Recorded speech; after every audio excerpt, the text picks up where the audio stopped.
The following is a presentation of ABC Sport. Join us this February when the world comes to America for the 1980 Winter Olympics. The Seattle Seahawks are a National Football League team. As such, they kick off like every other team in the National Football League. But when they kick off, they sometimes do it like that, the onside kick. Then when they go for a field goal, they do it a little differently. The field goal kicker runs out and catches a pass. And then, in an obvious punt situation, 4th down, Thunderfoot Weaver, the punter, will throw and complete a pass. And in an obvious passing situation, the brilliant quarterback, Jim Zorn, will elect instead to run with the football. Yes, they do it a little bit differently in Seattle. And so live from the Kingdome in Seattle, the NFL's most interesting and unorthodox team takes on the New York Jets on ABC's NFL Monday Night Football. 20 seconds there. Stand by, all cameras. 1 and 2 ready. Stand by, open your mics on the field. Standing. Ready. Stand by. Slow-mo. Slow-mo's ready. 3, 2, 1. Take tape.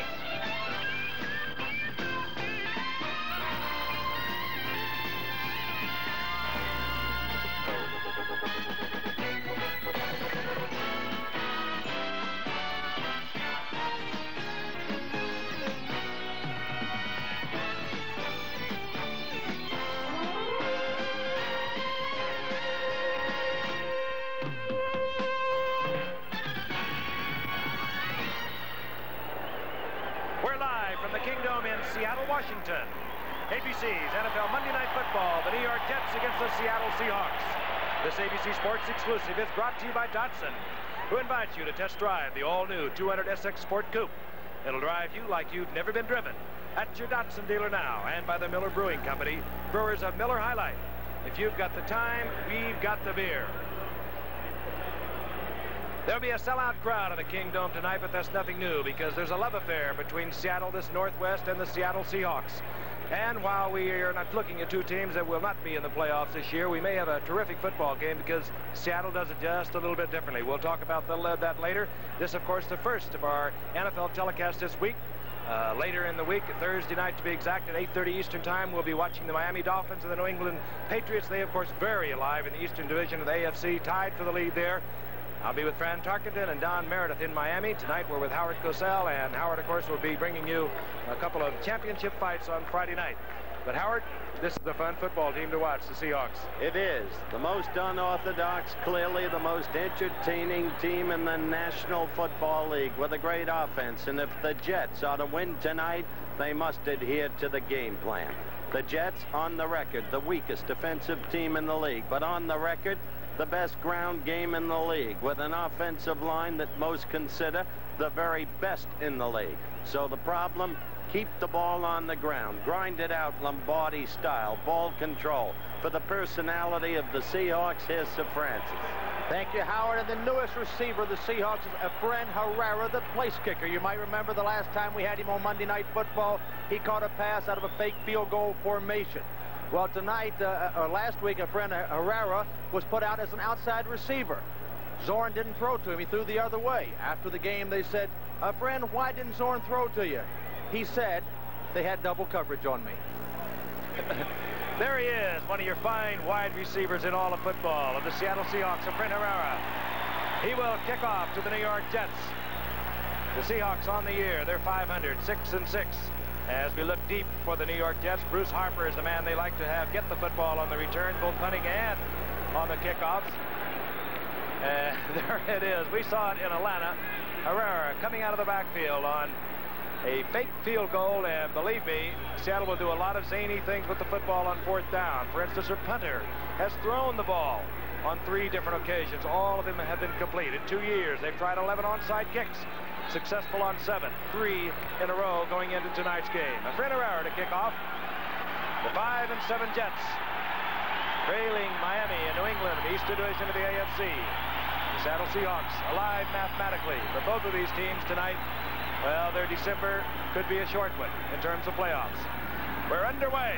64,000 expected here at the Kingdome for Seattle and the Jets, and this is Bruce Harper. Harper moves out over the 25, out close to the 29-yard line, where the Jets will take over on offense. Their quarterback, Richard Todd, wearing number 14 out of Alabama. There are two setbacks, and they'll alternate tonight. Clark Gaines will open 21, Scott Durking 25.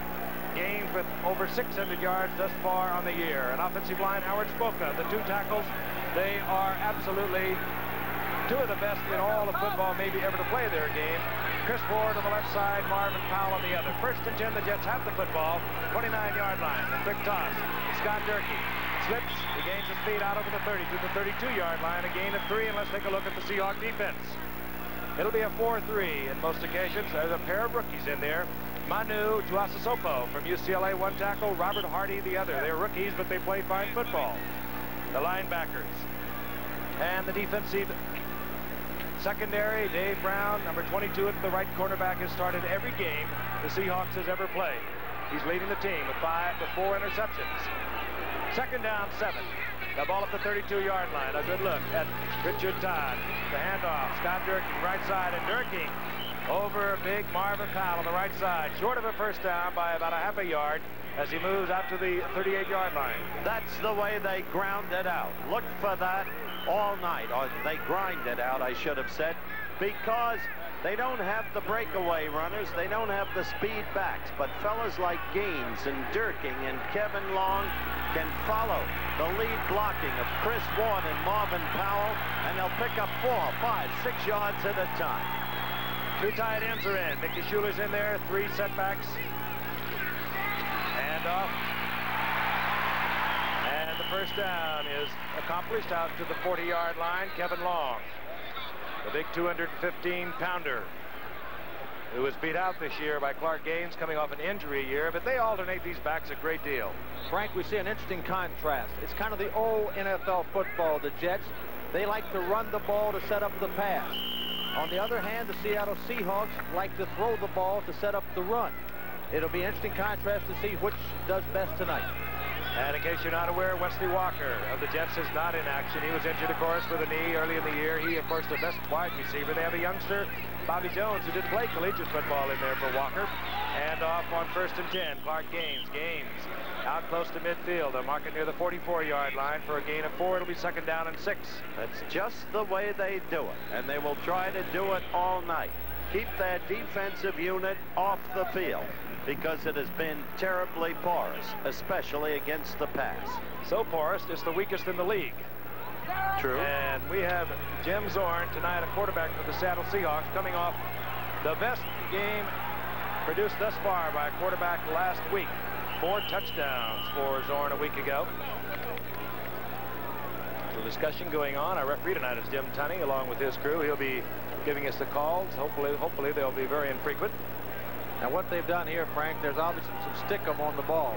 Stickum is a sticky substance that the receivers and the running backs like to put on their socks and then get it on their hands. And the center wisely changed the ball. 2nd down, 6. Handoff. Durking, and Durking is pounded there. Moving in quickly, Keith Butler, number 53. He got help from Terry Beeson in the middle, number 58. A loss of about a half a yard. Call it 3rd down and 7. The ball now at the 43-yard line. Howard, I know the Jets like to run the ball, but I really think if I were the quarterback, I would come out the more wide-open offense, because one thing you know for sure, Seattle will score with Zorn. Gaffney, one wide receiver to the right, number 81 on the passing situation. Bobby Jones split to the left. The tight end is Jerome Barkham. On 3rd and 7. Todd has the time. Over the middle, it has to be Barkman. It is. 1st down, and he breaks the tackle inside the 40. Barkham getting down close to the 37-yard line before he's piled up. 1st down, Jets. Richard Todd right on target. All right, we're going to look at it from the end zone, Fran. But quickly, well, you take this play because I want to make a point in response to what you said. Good play by Todd here. Good setup, good strong throw. Just a curl-in pattern over the middle to Barkham. Barkham is an excellent receiver.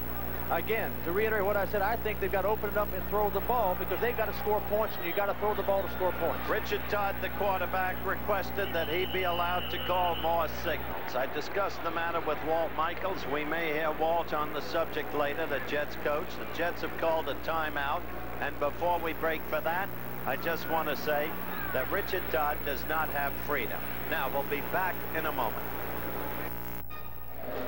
A very festive crowd, a sellout here at the Kingdome in Seattle, Washington. Banners up. This, of course, our first Monday night visit to Seattle and the Kingdome for regular season play. First and 10, the Jets, following Jerome Barkam's catch. Ball at the 38-yard line. Todd back, he's looking, fires a screen, and it's incomplete. Intended there for Clark Gaines. Bill Gregory, I think, got a paw on it, deflecting it. The former Dallas Cowboy playing defensive right end for the Seattle Seahawks, or rather, he stays mostly at the right end position. And I'll tell you, Frank, Bill Gregory's played well for this team, and he almost had himself about a 60-yard touchdown going the other way there. He did. He also wears 3 Super Bowl rings from his days with the Dallas Cowboys. A steadying influence on a young Seattle Seahawks team. Second down, 10. Ball just inside the 38-yard line. We're just underway. Hand off Scott Durkee. Durkee, there's the right side, and he powers down close to the 31-yard line. Hit there by Cornell Webster and Dan Dupik. Clark Gaines was out in front with the block for the Jets. It'll be third down and a long 3. Now, I mentioned the problem and who would be calling the signals. Let's quickly hear from Richard Todd, Jets quarterback. Now, we'll hold it. We'll get to it in just a moment. Right there, you saw the little butterball, Scott Durkee, as he picked up 7 yards or thereabouts. That's the way they grind it out. Durkee, 5'10", 215-pounder out of Purdue, and he has gained over 560 yards thus far this year. Third down, long 3. Todd going out to the rookie tight end, Mickey Schuler from Penn State, and he has a first down at the 25-yard line. All right, now let's quickly go to Richard Todd as we talk about his role in the signal calling structure. I think every quarterback wants to call their own plays, and you know, I'm young, and we have 4 games left in the season. We're not going to be in the playoff picture, so I asked him, and he said we'll keep doing things the same way. Didn't disappoint you when he said that? Well, he's a coach. He makes you know, all the decisions. I just you know, I try to do what I'm told. Richard Todd talking about how he would, like all quarterbacks, I believe, like to call his own plays. There was a foul committed after Mickey Schuler went out of bounds. He was hit there late, it appeared, by Keith Simpson. But the penalty's going to go against the Jets because Schuler back to midfield. Because Schuler took a swipe at Autry Beeman, number 27, and it's a 15-yard penalty, personal foul. Number 82. After the play was over, it'll be first down and 25. Keith Simpson has corralled Mickey Schuler there. Simpson throws him to the turf. Now watch Schuler. Well, Schuler won't make that mistake in a hurry again, you can bet. By the way, tight end is a position where the Jets are extremely functional and have the edge on the Seahawks with Barkham and Schuler. Schuler, an excellent second tight end. Down remains the same. First and 25. It's a draw play, handed off inside. And Clark Gaines gets to the 35-yard line. A gain of 5 still. It'll be second down now and 20. Talking about calling plays here, Howard. Second and 20s when I always wanted help from the bench, and the coach was always had his head down kicking the dirt. This may be when Michaels does not send in a signal. I didn't see him send it in that time. He said, Richard, you're on your own. Second and 20, and the Jets have used 5 minutes of the first quarter, keeping the ball principally on the ground. Todd, 3 men in the pattern. Flag is down, and incomplete, intended for Bobby Jones. Dave Brown was in there on it. You saw him knock the pass down. All right, here's Bobby Jones. He had no college experience. No college, that is. He's been in the league a couple of years. And he's coming across the middle in the break-in. Very good play by Dave Brown. And we got a penalty. Was in there to pop Bobby Jones. The penalty being assessed. Here's the call. Holding at the line of scrimmage, defense number 77, 5 yards and first down. Defensive holding, automatically a first down, and it will be at the 30-yard line for the Jets. Bill Gregory holding for Seattle. You always wonder how a veteran lineman like Bill Gregory could commit an egregious mistake like that. He saw that back coming out of the backfield, and he held him. He didn't want him out in the pattern. Inside handoff, Scott Durkee. Durkee down close to the 25-yard line for a gain of a little more than 4. It'll be second down and 6.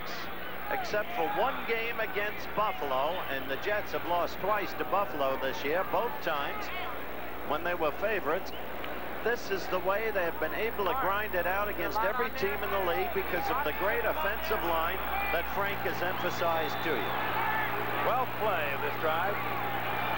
9:29 remaining in the first quarter. Second down, 6. This is Clark Gaines. Gaines tries to turn it upfield, and Keith Butler is there to turn him back along with Terry Beeson once again.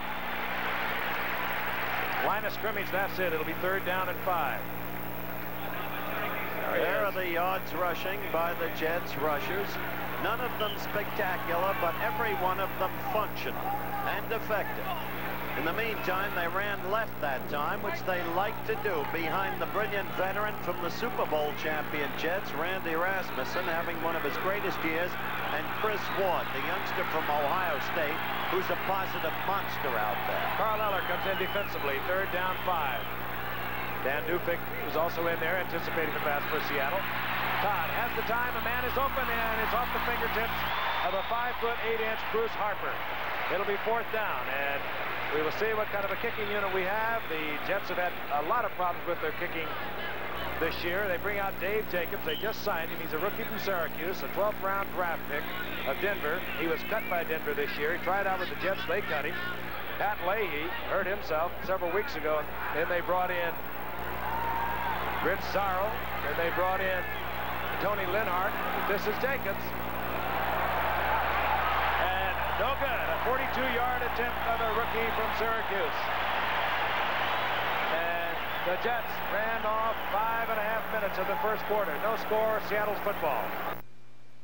Thursday, New England battles Miami for first place in the AFC East, live at 8:30 Eastern. The Patriots against the Dolphins, a special night of NFL football on ABC. What a game that should be. One of the most meaningful of the year. The standings speak for themselves. And while I'm at it, somebody send Chuck Knox a medal for what he's done with the Buffalo Bills this year. But New England against Miami. Struck, injured, greasy back, performed well against Baltimore. Zorn's the quarterback. We'll tell you more about him. He is having a spectacular year. He has had a couple of off days, but last week was sensational. Motion man is Steve Largent, his gifted receiver, and this is Largent, who has now caught at least one pass in 34 consecutive games, and boy, he had himself a day last week. 9 receptions, 146 yards, a couple of touchdowns as Seattle mauled New Orleans. In there with Zorn, setbacks, Dan Dornick with a pair of sore ribs, wearing number 33, Sherman Smith, who's close to 700 yards rushing. There's your offensive line, Yarno and Lynch, perhaps the best of that group. Wide receivers, you know about Largent. You follow this game at all. The other one, number 84, Sam McCullough. There was a gain of 7. It'll be 2nd down and 3. The ball at the 32-yard line. Largent again in motion. Inside handoff. And Dornick moves up to the 35-yard line, close to the first down. I believe he has it defensively. The best pass rusher in the front four of the Jets would be Klecko, number 73. The linebackers, he's a rookie in the middle, and he's playing pretty good football, is Stan Blinka. The cornerback situation, well, is questionable. Johnny Lynn started tonight, but he was hurt in practice during the week. He's a rookie out of UCLA. If he goes out, there will be another rookie at the right cornerback, Donald Dykes. Dornick gets the first down. The ball over the 35 to the 36-yard line. Largent again in motion, but this is Sherman Smith, the leading rusher for the Seahawks, as he has been for the last 3 years. Gain of 6. It'll be 2nd and 4, taken there by Lawrence Pillars.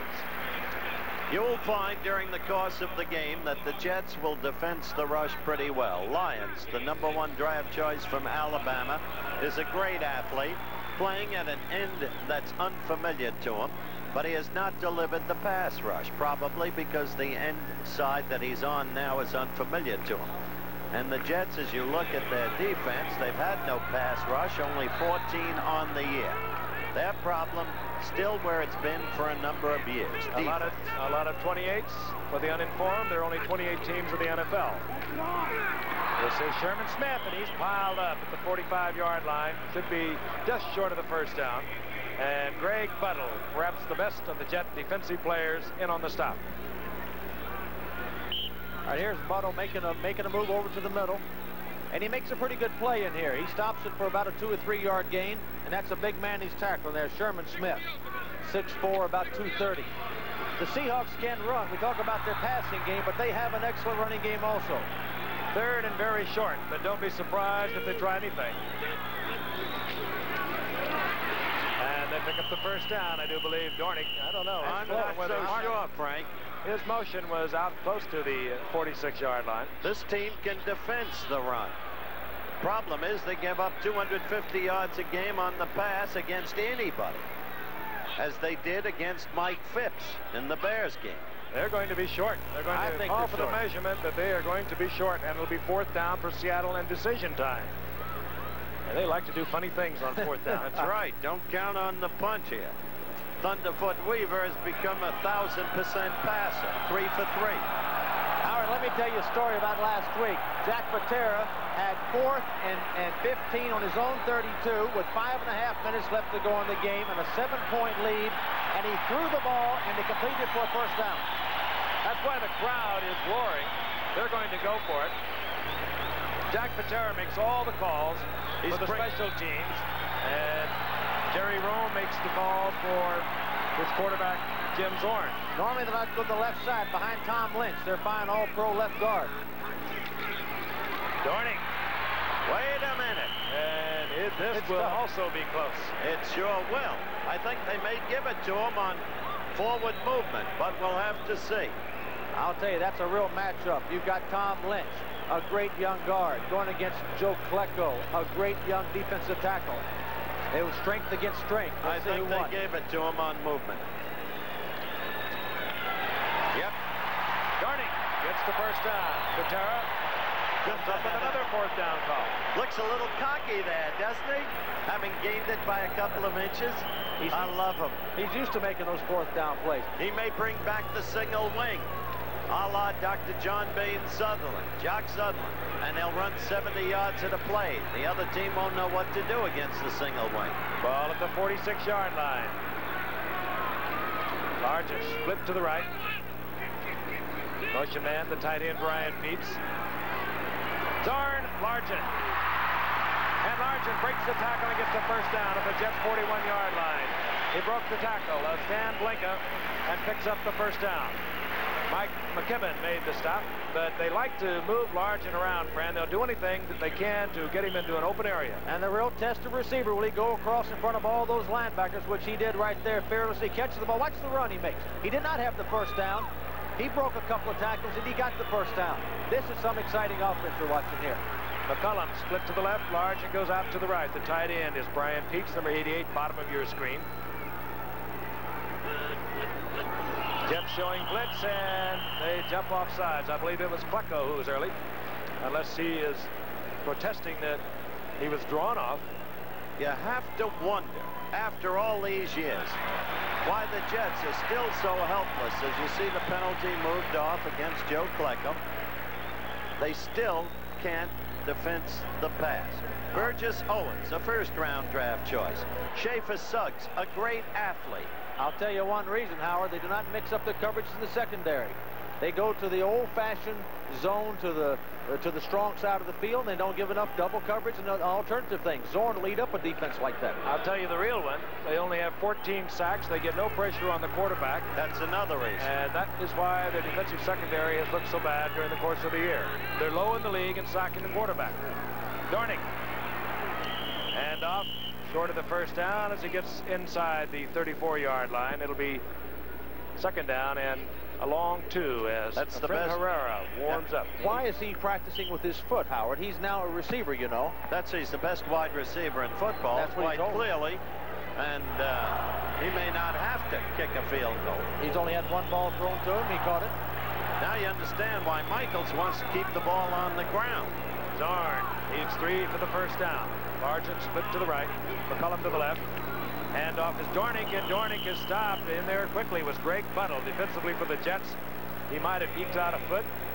It'll be third down and almost 3. Isn't it interesting how they defense the run and are so utterly inept against the pass? But that again is part of it. They've got the strong safety up on the line of scrimmage. They got essentially 7 to 8 men up on the line of scrimmage and 3 men back. That's the old-fashioned type of NFL defense. Defense the run first and the pass second. This team passes first. That's so you going to be the fault problem. the coaching. Well, I just say it needs to be changed when you play a team like this. The quick pass, McCollum. Yes, inbounds, first down, 26-yard line. Sam McCollum, brand your old teammate, picking up the first down. This was pretty good coverage here by Bobby Jackson. This is a kid who's improving. Bobby Jackson. Very good coverage, but there again, good timing by Zorn and McCollum. They get the first down. You know, many teams now are throwing the ball over 50% of the time. I think of San Diego. Pittsburgh is close to 50% of the time. Well, what about Bill Walsh at San Francisco says, I'm going to build my offense first? Paul Michaels looking on. Seattle moving down the field. The first down at the 26-yard line of the Jets. Largent goes out to the left, the wide side of the field. Now he comes back in motion. This is Sherman Smith. And a good defensive play by Mike McKibben, the right linebacker, the rookie from Kent State. And the only reason he's with the Jets, came up as a free agent. Their coach, Joe Herring, coached him at Kent State. They had a lot of trouble on that right side early in the year. They fired a couple of linebackers. And McKibben has really started to come through for them. Now, Howard, the interesting thing, on first down, the Jets are in a run defense. The Seahawks are playing into it. They're running on first down. Now they come up then second and 15. And they'll not run consistently, successfully against the Jets. They defense the rush well. 3 wide receivers in. Steve Rabel comes in, number 83. Second and 15, the ball up to 32. McCollum is open. And Zorn throws it behind him. Zorn feeling just a little bit of heat. Burgess Owens close to McCollum. And Jimmy knows he missed him. He just threw a bad ball then. Third down and 15. There is a similarity between these two teams because as we've emphasized the Jets' failures on defense, the Seahawks, as you look at Jack Patera, have not been good on defense either. In fact, the Jets had 286 points scored against them. The Seahawks 281 against them coming into the contest. Third and 15. Zorn hanging it up for McCollum. Double coverage, and Zorn wisely puts it out of bounds. It'll be fourth down, and Johnny Lynn was back there defensively for the Jets, and we are now going to see the gifted receiver for the Seattle Seahawks, Fred Herrera.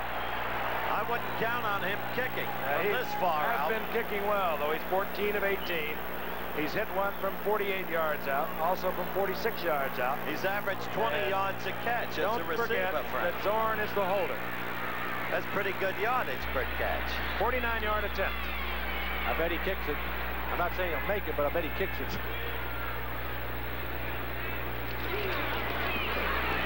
It has the distance, and it has the accuracy, and Seattle on the scoreboard. They lead 3-0.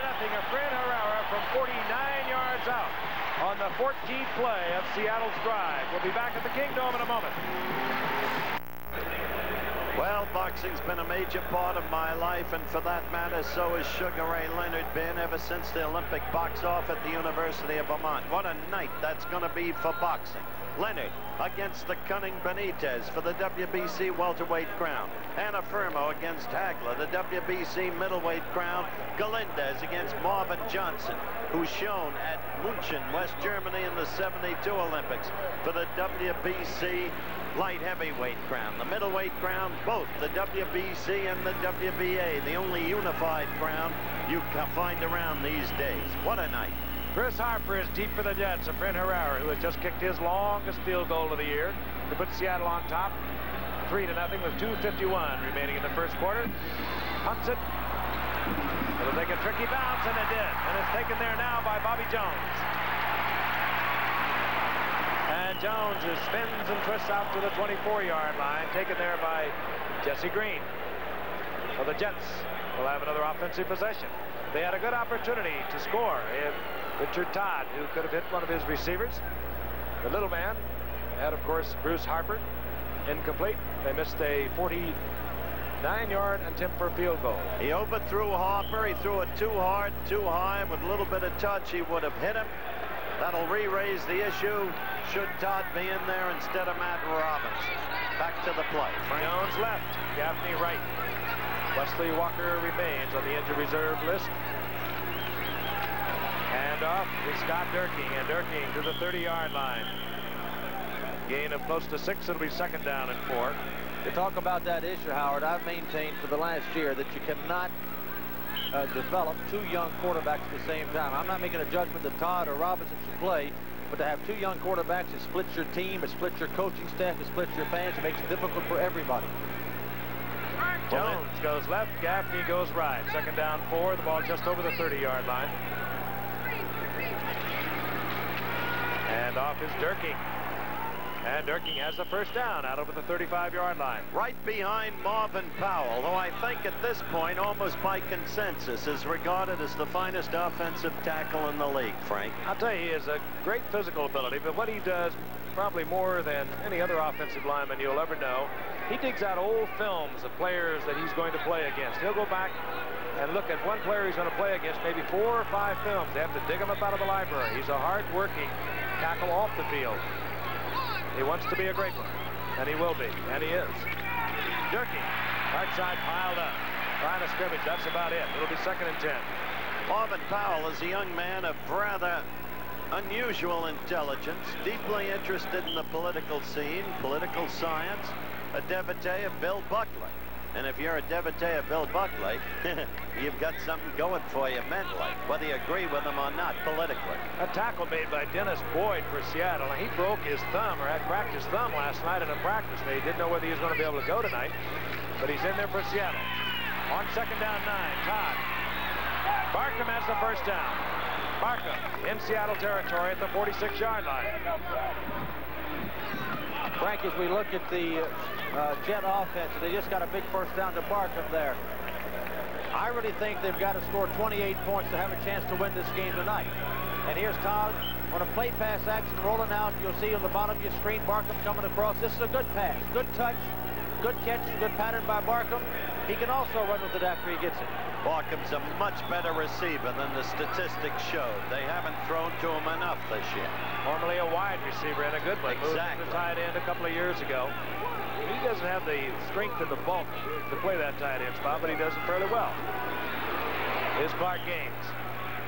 Gaines down to the 42-yard line. A gain of 4. It'll be 2nd down and 6. Hit there by Gregory and Manu Tuasisopo. And that's Matt Robinson, the young man who's the center of all the controversy, the young man who took the youngest team in the NFL, which the Jets still are, a year ago to an 8-8 record. Performed brilliantly as they returned from a 28-7 deficit at Denver to beat Denver. Thought he had the job sewed up. The coach decided otherwise. 2nd down, 6. Inside handoff is Gaines. He's piled up. Line of scrimmage. He might have even lost a little yardage. Terry Beeson reading that beautifully. Popped across and hit Gaines. It'll be 3rd down and 6. All right, here we come strategy again, Frank. Here's a 2nd and 5, 2nd and 6, and you think that they're in a run defense. They expect to run, and they got to run. There's the gun. That's the end of the first quarter, and Seattle is on top. 49-yard field goal of Fred Herrera. We'll be back with 2nd quarter action in just a moment.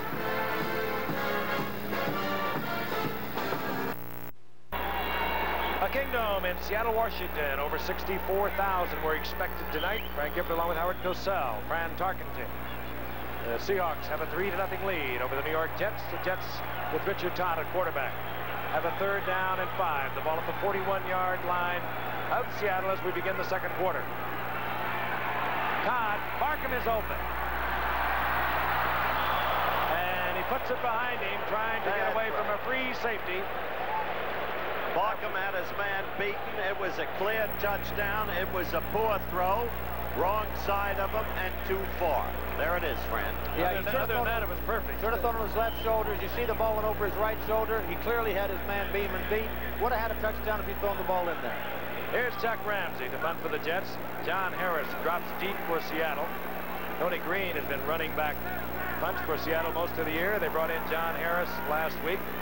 He returned a couple for 28 yards. Barefooted Chuck Ramsey. Shoeless, that is. Ooh. And he hits a beautiful looking item, which will be brought out to the 20. It certainly has style, form, and grace and beauty, but is only going to pick up about 25 yards because of the touchback, and we'll be back in a moment. The Seagulls, that's what they call their cheerleaders here in the Kingdom in Seattle. Fans coming from all over the Northwest. They even have season tickets they've sold in Seattle. Thousands come from Portland. And their favorites have a first down at their own 20-yard line following the touchback. The motion man is Peets, the tight end. Dorn holds his backs in, and it results in a screen to Sherman Smith. And Sherman Smith ambles out to the 35-yard line. Been the leading rusher for this ball club for the past 3 seasons. Came in tonight over 630 yards. And a fine receiver. I don't mean to belabor the point, but I've watched the Jets secondary on every play up to now. They have not changed up their coverage one single play. That's a quarterback's dream. Normally you'll see a good defense such as Pittsburgh change the coverage up 7 or 8 different ways during the course of a game and continue to alternate them. It's no question that you're right. I want to mention their offense, too, in just a moment. On the first down, Sherman Smith gets the call, and Sherman Smith with a couple of yards out to the 37-yard line. It'll be second down and 8. Well, as we've said 4 times already, because there's a redundancy here, they can handle the run. But no matter. When they had third down and had Todd thrown the ball with reasonable efficiency, they would have had a touchdown. They also had a perfect run situation, 3rd and 5. Dufek playing the weak side, nobody in the middle, and they could have gone right up the middle, as you pointed out to me, Frank. They had 6 defensive backs, and they could have run the ball on 3rd and 5. Largent goes right. 3 wide receivers are in. Rabel is also in there. He wears number 83. Zorn screens to the other side. This is McCullum. Flag is down. McCullum is down out over the 40-yard line, short of the first down. Bobby Jackson upended Sam McCullum, and a flag is down at the 33. And we're going to have a clip. Yep. Clearly. Probably on Bob Newton. Illegal use of hands, and it's going to go against Seattle.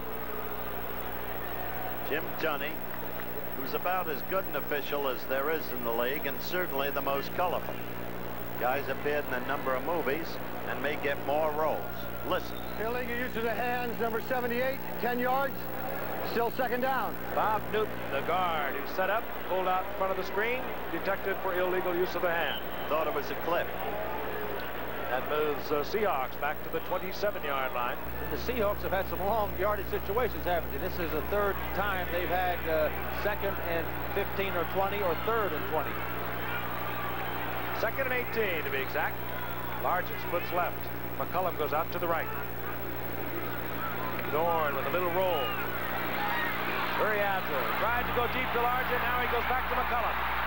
And McCullum was in a battle with Bobby Jackson, incomplete. Well, Jackson is the flag is down at midfield. And it could have been that Largent was bumped. He had collided with a couple of Jets. Dorn wanted to go to him. You saw him look to Largent. And Largent was bounced around. And that's the call. It's going to go against the Jets. That's the first bomb Zorn has thrown tonight. He's been using the cheap stuff up till now, Fran. It was kind of a scramble play, though. McCullum changed his pattern. Holding at the line of scrimmage, number 29, 5 yards, first down. Johnny Lynn. And the automatic first that goes with the holding call. Hardly an intelligent penalty. Didn't even occur in the secondary. That gets Seattle out of a very difficult situation. Really does. Instead of 2nd and 18, then completed the pass to 3rd and 18. They got a 1st and 10. Still alive. Largent goes right. McCullum goes left. They're sent back. Smith, 47. Dorning, 33. Dorning playing with very sore ribs. Largent in motion. And a little body English there by Jim Zorn, and really barks out those numbers, and a good pull of Jet offside. Apparently it was Klecko, 73. Interesting thing about this, we see the penalty. They teach defensive linemen to watch the movement of the ball, but really defensive linemen listen to the quarterback's cadence. And see everything peripherally. That's right. They hear him do that stutter count. 73, 5 yards, still first down. Klecko it was. 2 consecutive mistakes on defense. All right, here's a clear run situation. If they decide to run, I would imagine the Jets will be up in a run defense and will play the run very, very toughly against them right here. 1st and 5, following the penalty, the ball at the 37-yard line. Both wide receivers. Bottom of your screen, as you can see, McCullum 84, Largent number 80. Play action by Zorn. Largent left completely alone, gets the first down across midfield to the 48-yard line. Now, if you want to know how a man, Largent, their primary receiver, could be so much alone, you're asking a good question. This is professional football. This is a good call. They fake the run on the obvious run situation. A little flare pattern to Largent. Ball's not thrown well, as you see. Largent made the adjustment on the ball, and that makes quarterbacks' pass percentages go up. I'll tell you, Largent was as surprised as anyone to be that wide open. He gets to first down, close to the 48-yard line. Largent moves out to the right. McCullum goes left. And the handoff is Dornick. Dornick cuts back. Fouls into a Jet defender at the 42-yard line. Picked up a couple. It'll be second down and 8. Dornick, 438 yards thus far this year, averaging a little over 3.5 yards a pop. Came up with the Giants a year ago out of Washington State. Had shoulder problems, missed half the season. Traded at the beginning of the year when one of the truly fine people and a great player, David Sims, of the Seattle Seahawks, had to retire. They had a very nice ceremony tonight. As Bob Uecker. Before the game. Hi, Bob. Good to have you with us. Second and 8.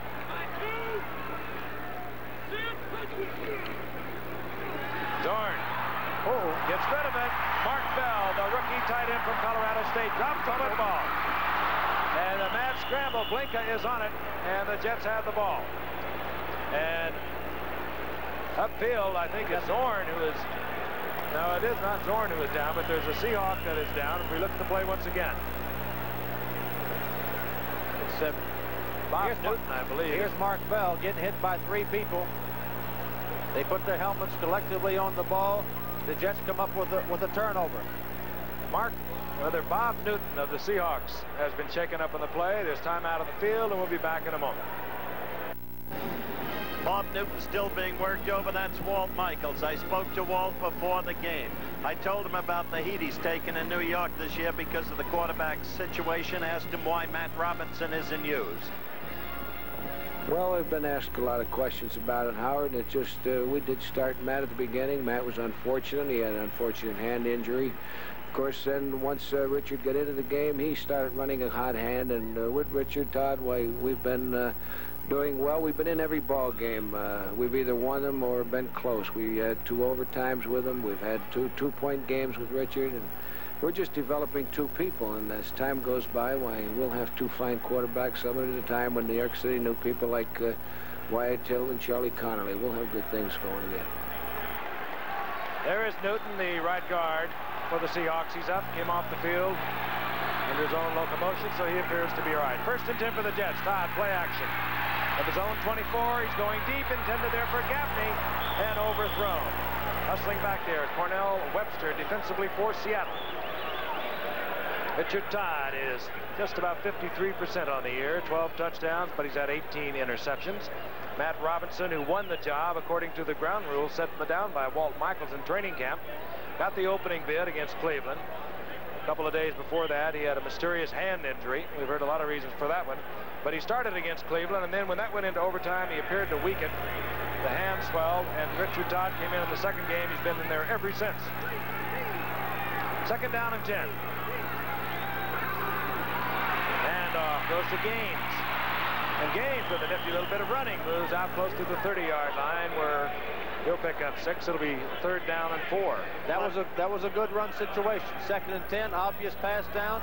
You cross them up, go against the weakness of the defense, which is playing the run in that situation, and they ran well. Now they're in a situation, third and 4 is a lot easier to make than third and 10. That's true, and Gaines, by the way, a kind of cunning runner. Without the speed, without the power you'd expect from the spectacular runner or the breakaway runner.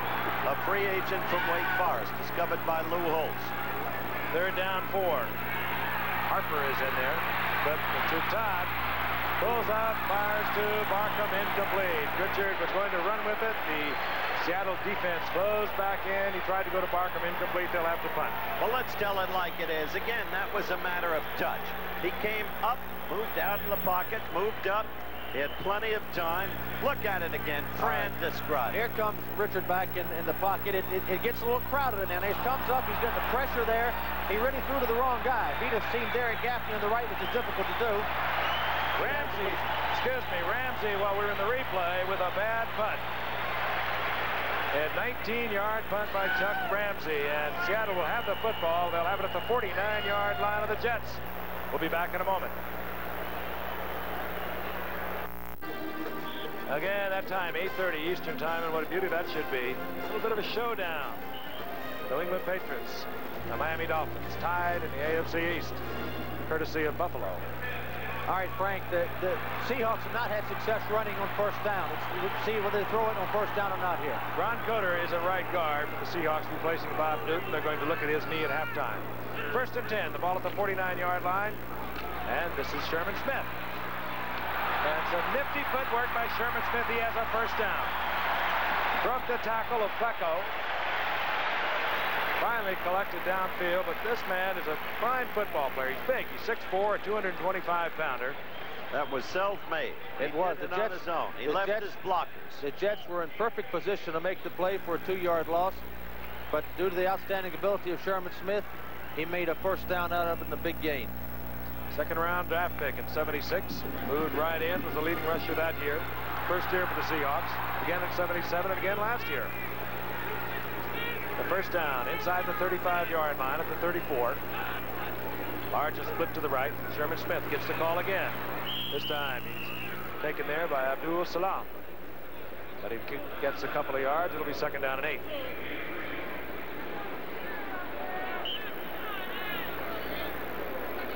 Great football fans up here in the Northwest. They have supported this team from the very day. One of the most incredible atmospheres I have ever seen. One of the best behaved crowds. You'll find the crowds here so very well behaved.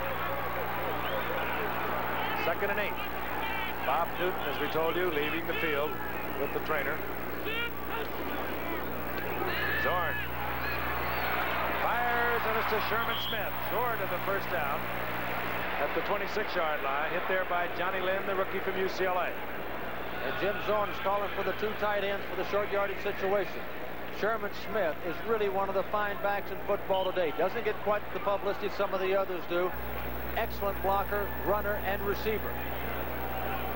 Mark Bell, the rookie from Colorado State, gave up the football for Seattle on a fumble after a reception and a first down inside the 25 a short while ago. Is back in there with Brian Peets. 3rd and about 1.5 yards. Sherman Smith.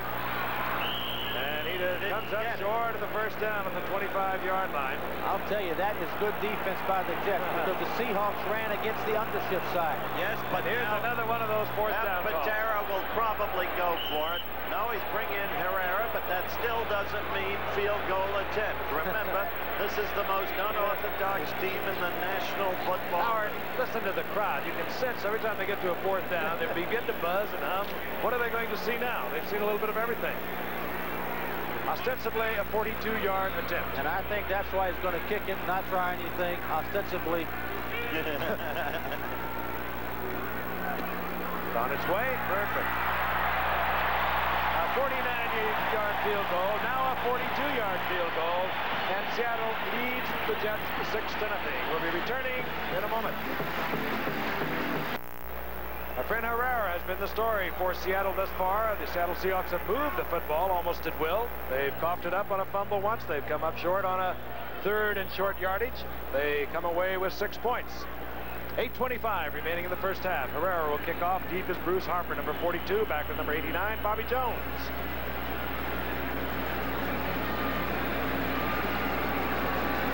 The Seahawks have really kept the Jets in this game. They could easily be ahead 14-0, and that's usually dangerous in this league. It will be Bruce Harper from his 6-yard line. And he's piled up out of the 24-yard line, hustling down there. One of the great names in Michigan football, Don Dufek. Father, former great fullback there, now the athletic director at Kent State, and he has been shaken up. He had a brother that was taken on the 6th round by the Jets, Bill Dufek. Quite a family. Bill Dufek may yet be back with the Jets, out injured, but he had a apparently very bright and promising career. But Fran, I think, made the key point. Frank, go back to the play-by-play. But when Fran said, in effect, that the Seahawks are flat tonight, they have been, and they've kept the Jets in the game. Gaffney in motion. Play action by Richard Todd. Barker's wide open. Good defensive play. Hustling back there was Cornell Webster. He moved up in the zone. Move back. Barkham was wide open for just an instant. Well, it was a pretty good defensive play. The truth of the matter is Todd didn't get the ball out with enough on it. He underthrew the man and really didn't zing it. You see, he kind of laid it out. He saw him try to be too careful. He underthrew Barkham. It allowed Cornell Webster to get back into the play. Should have been a long completion. Now that's telling it like it is. I love it. 2nd and 10. Ball at the 23-yard line.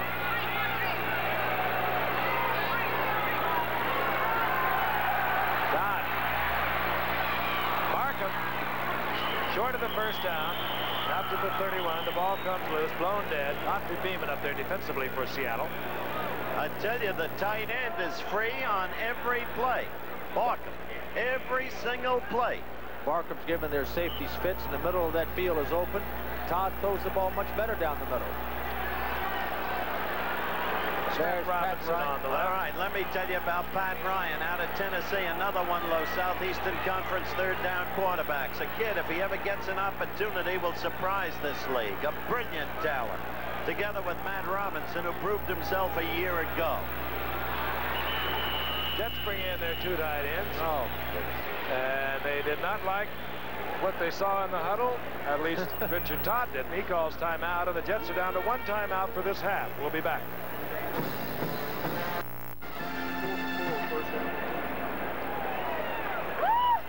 The Seagulls performing on the sidelines. The other games you're going to see at 12:30 Eastern Time on Saturday, the Amos Alonso Stag Bowl, Ithaca versus Wittenberg for the Division III championship title. Also Division II semifinals, Mississippi College against Delaware, Alabama A&M versus Youngstown State over most of these ABC stations. College football at its finest. Jets have a 3rd down, a long 2. The 2 tight ends are in. Single setback. He's Kevin Long, number 33. The Jets down 6-0. 3rd down pass. He goes out to Mickey Schuler, the tight end. Autry Beeman defensively, and he's going to come up short of the first. I'm not so sure, Frank. I love that Schuler. He is a good 2nd tight end. A lot of strength, great hands, good blocker. Apparently, you're right. Not apparently. He was short by a little over a foot. You mentioned Delaware. Boy, they have a beautifully coached team. Tubby Raymond, athletic director there, one of the most respected men in football, D.B. Nelson. There's John Harris for Seattle at his 25-yard line. Ramsey will punt. He with the well-socked foot. And Cornell Webster gets it. Blocked. Cornell Webster got the block, and let's see who came up with the football. It was Larry Pulowski who came up with it after Cornell Webster roared in. He had that blocked all the way. Here's Cornell Webster down on the bottom of your screen. He didn't get pushed out enough. It was a slow punt. The kicker was very slow with the ball. Cornell Webster takes the ball off his foot and then recovers the fumble. Well, doesn't make a difference. He recovers the fumble. It's a Seahawks ball. Mike McKibben was assigned to block Cornell Webster. He tried to put a hand on him. Cornell Webster got it. Giff, interesting thing here. In 10 first down rushes, the Seahawks have only made 10 yards in 6 first down rushes. They completed 4 out of 4 passes on first down. Let's see what they do here. The first down inside the 15, close to the 14 for Seattle. Argent in motion. Sherman Smith puts the handoff. Gets a yard. With the exception of Sherman Smith's run for 15 yards, they have averaged about 1.2 a yard on first down. They've thrown the ball 4 times, completed 4 passes for 50 yards on first down, yet they continue to try to run the ball on first down. Joe Klecko, the injured Jet, he is perhaps their best defensive lineman. He is down on the field, as you can see. He'll be treated there by the trainers and the medical staff of the Jets. There's Walt Michaels. Lives on.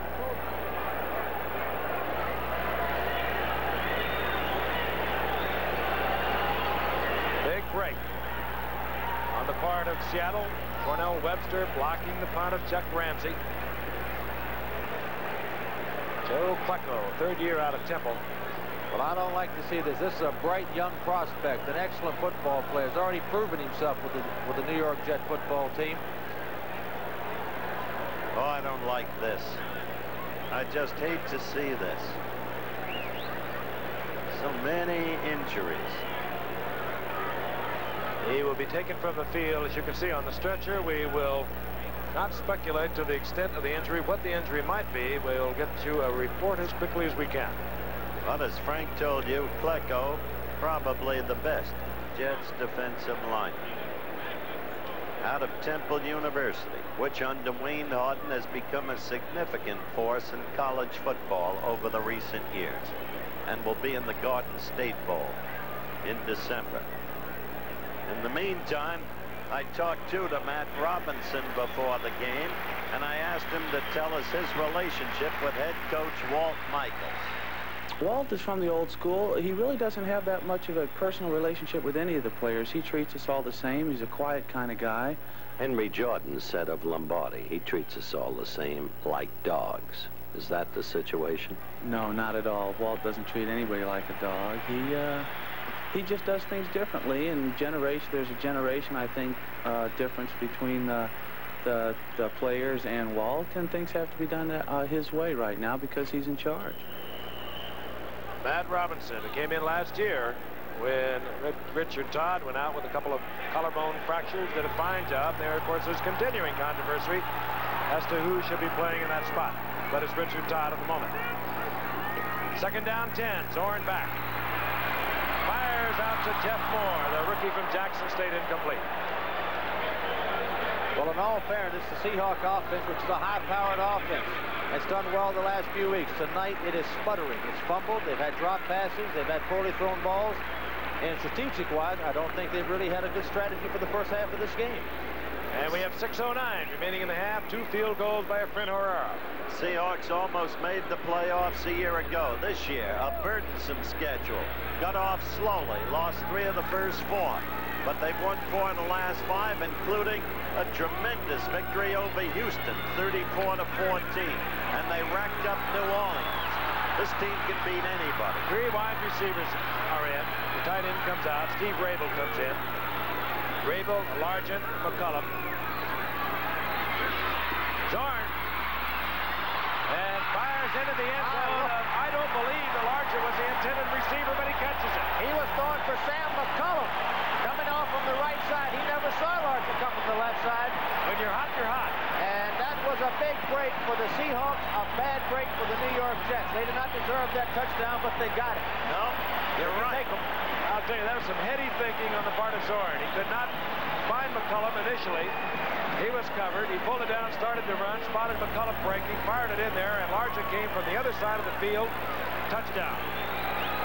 Efren Herrera for the conversion.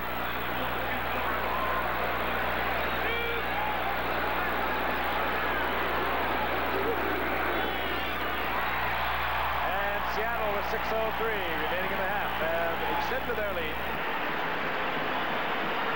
When you look at it again, you'll see that Zorn was going to run the football, but had no place to go. He really didn't know what to do.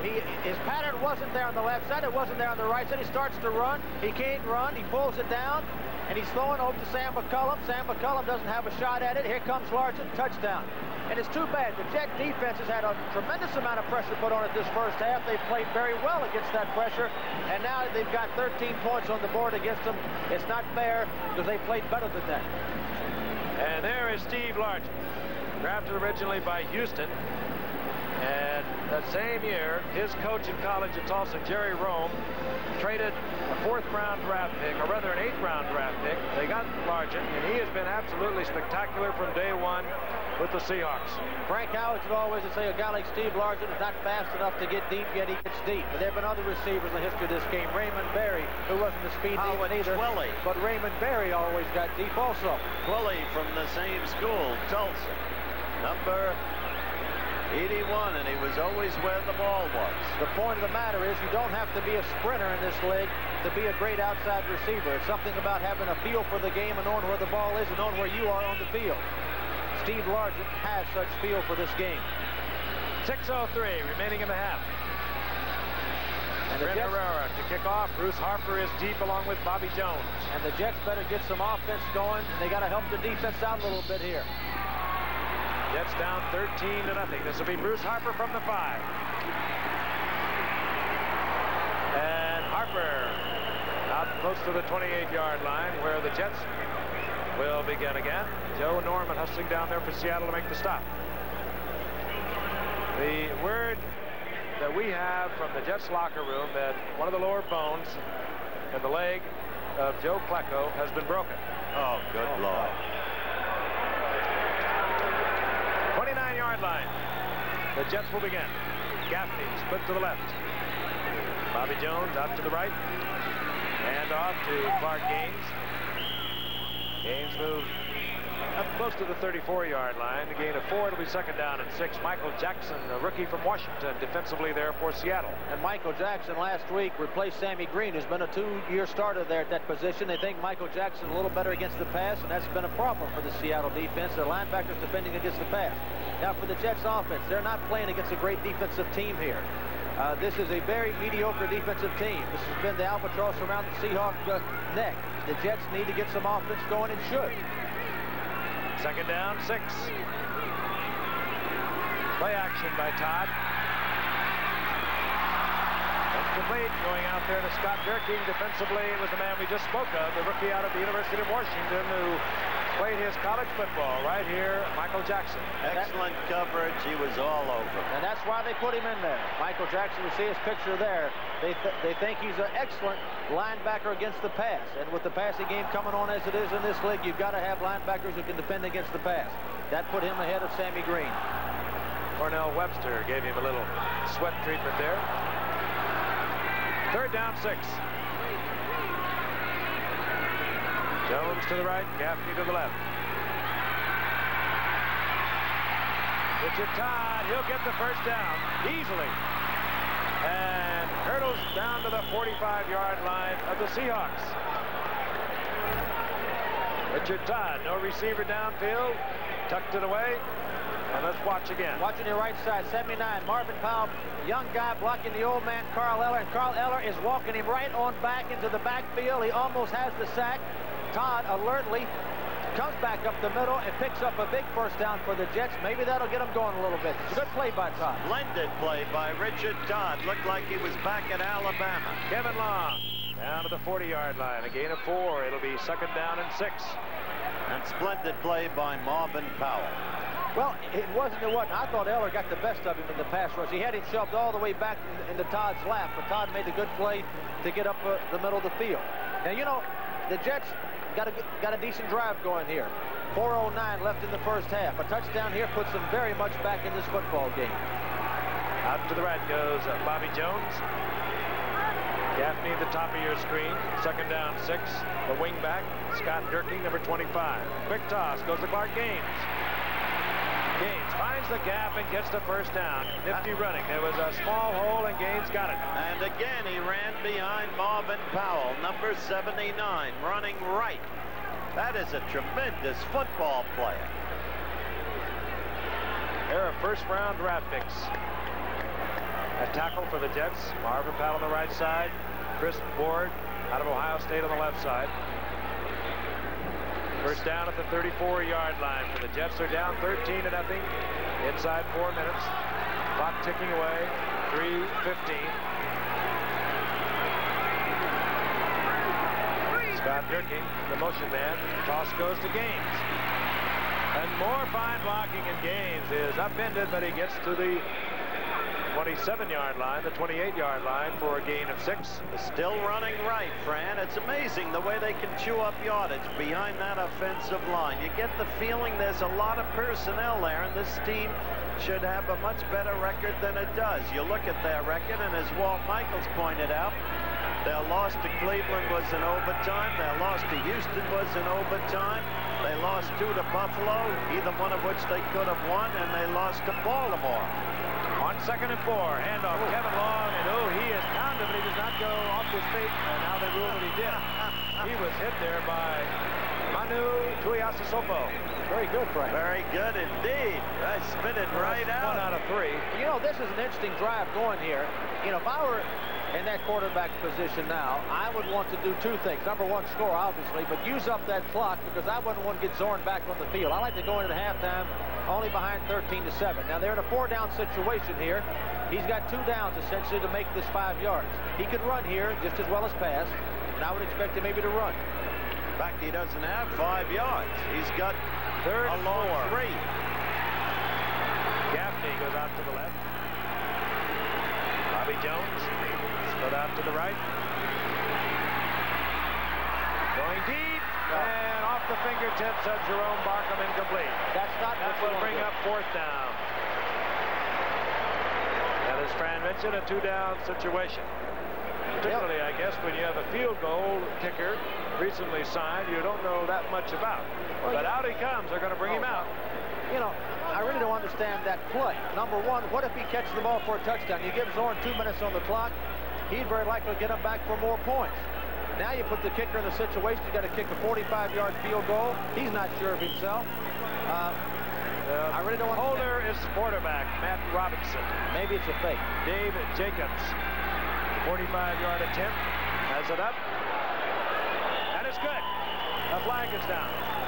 A flag down at the line of scrimmage. And that's critical if it's against the Seahawks. I would give him a 1st down if it is. No, I think it's against the Jets. There's an accusing finger Holding. pointed against the Jets, number 63, John Hennessy. Now what do you do? You punt. Well, Dave Jacobs, during his career at Syracuse, here's the call by Jim Tunney. Illegal use of the hands, number 63, 10 yards, still 4th down. Hennessy detected illegal use of hands. 4th down, out comes the punting unit. 38-yard line. I don't know. 13-0 down. You're really going up against a superior football team. You got to take a few more chances than this. The punter, Chuck Ramsey. That's John Harris. And that's the 2-minute warning. We should get the 2-minute warning at this point with 1:57 on the scoreboard clock. And there it is. The 2 benches notified. 2 minutes remaining. Actually 1:57 in the first half. We'll be back in a moment. Sensational Sugar Ray Leonard, Olympic champ, undefeated as a pro, now goes for the title against undefeated Wilfred Benitez, Friday night on ABC. Back in the King Dome is 4th down for the Jets. They were detected holding on a successful field goal attempt by newly acquired David Jacobs. That moved them back to the 38-yard line. Out comes the punter. That would be Chuck Ramsey, number 15. The lone Seattle touchdown was scored in the wake of a blocked punt on this man. Not on him. Nobody blocked out the on-rushing defense. Seattle will have their full complement of timeouts. They'll have 1:50 plus on the clock. And now the Jets, I believe, have used too much time. Well, that's getting to be a strategic thing again. Yeah, but why at this point? I don't understand. Move it back 5 yards. A call of 5 yards against Seattle would not have gained a heck of a lot for the Jets. Well, you know, the last time he kicked the ball in this situation, he kicked it straight down the middle and kicked it over the end zone line. He didn't even try to kick for the out of bounds. Maybe he wants to kick a high one, hoping they can get down underneath it. That's fine if he can keep it in the ballpark. A very nervous Chuck Ramsey. Yes, he is.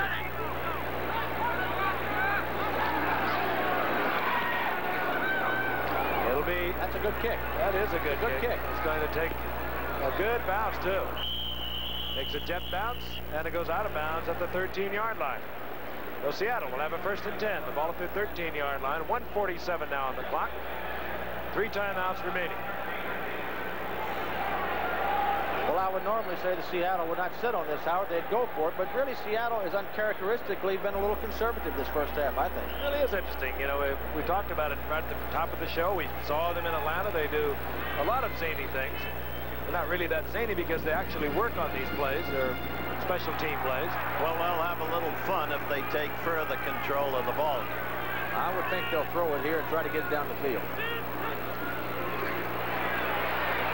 Darn. And this is Smith. And Smith has a 1st down after the 24-yard line. Hurry-up offense. 2-minute drill by Seattle. They've called another play in the huddle. You know, most young quarterbacks don't learn to use their backs, but Zorn has learned that very quickly in this league, and Sherman Smith's a big receiver for him. It's a good point.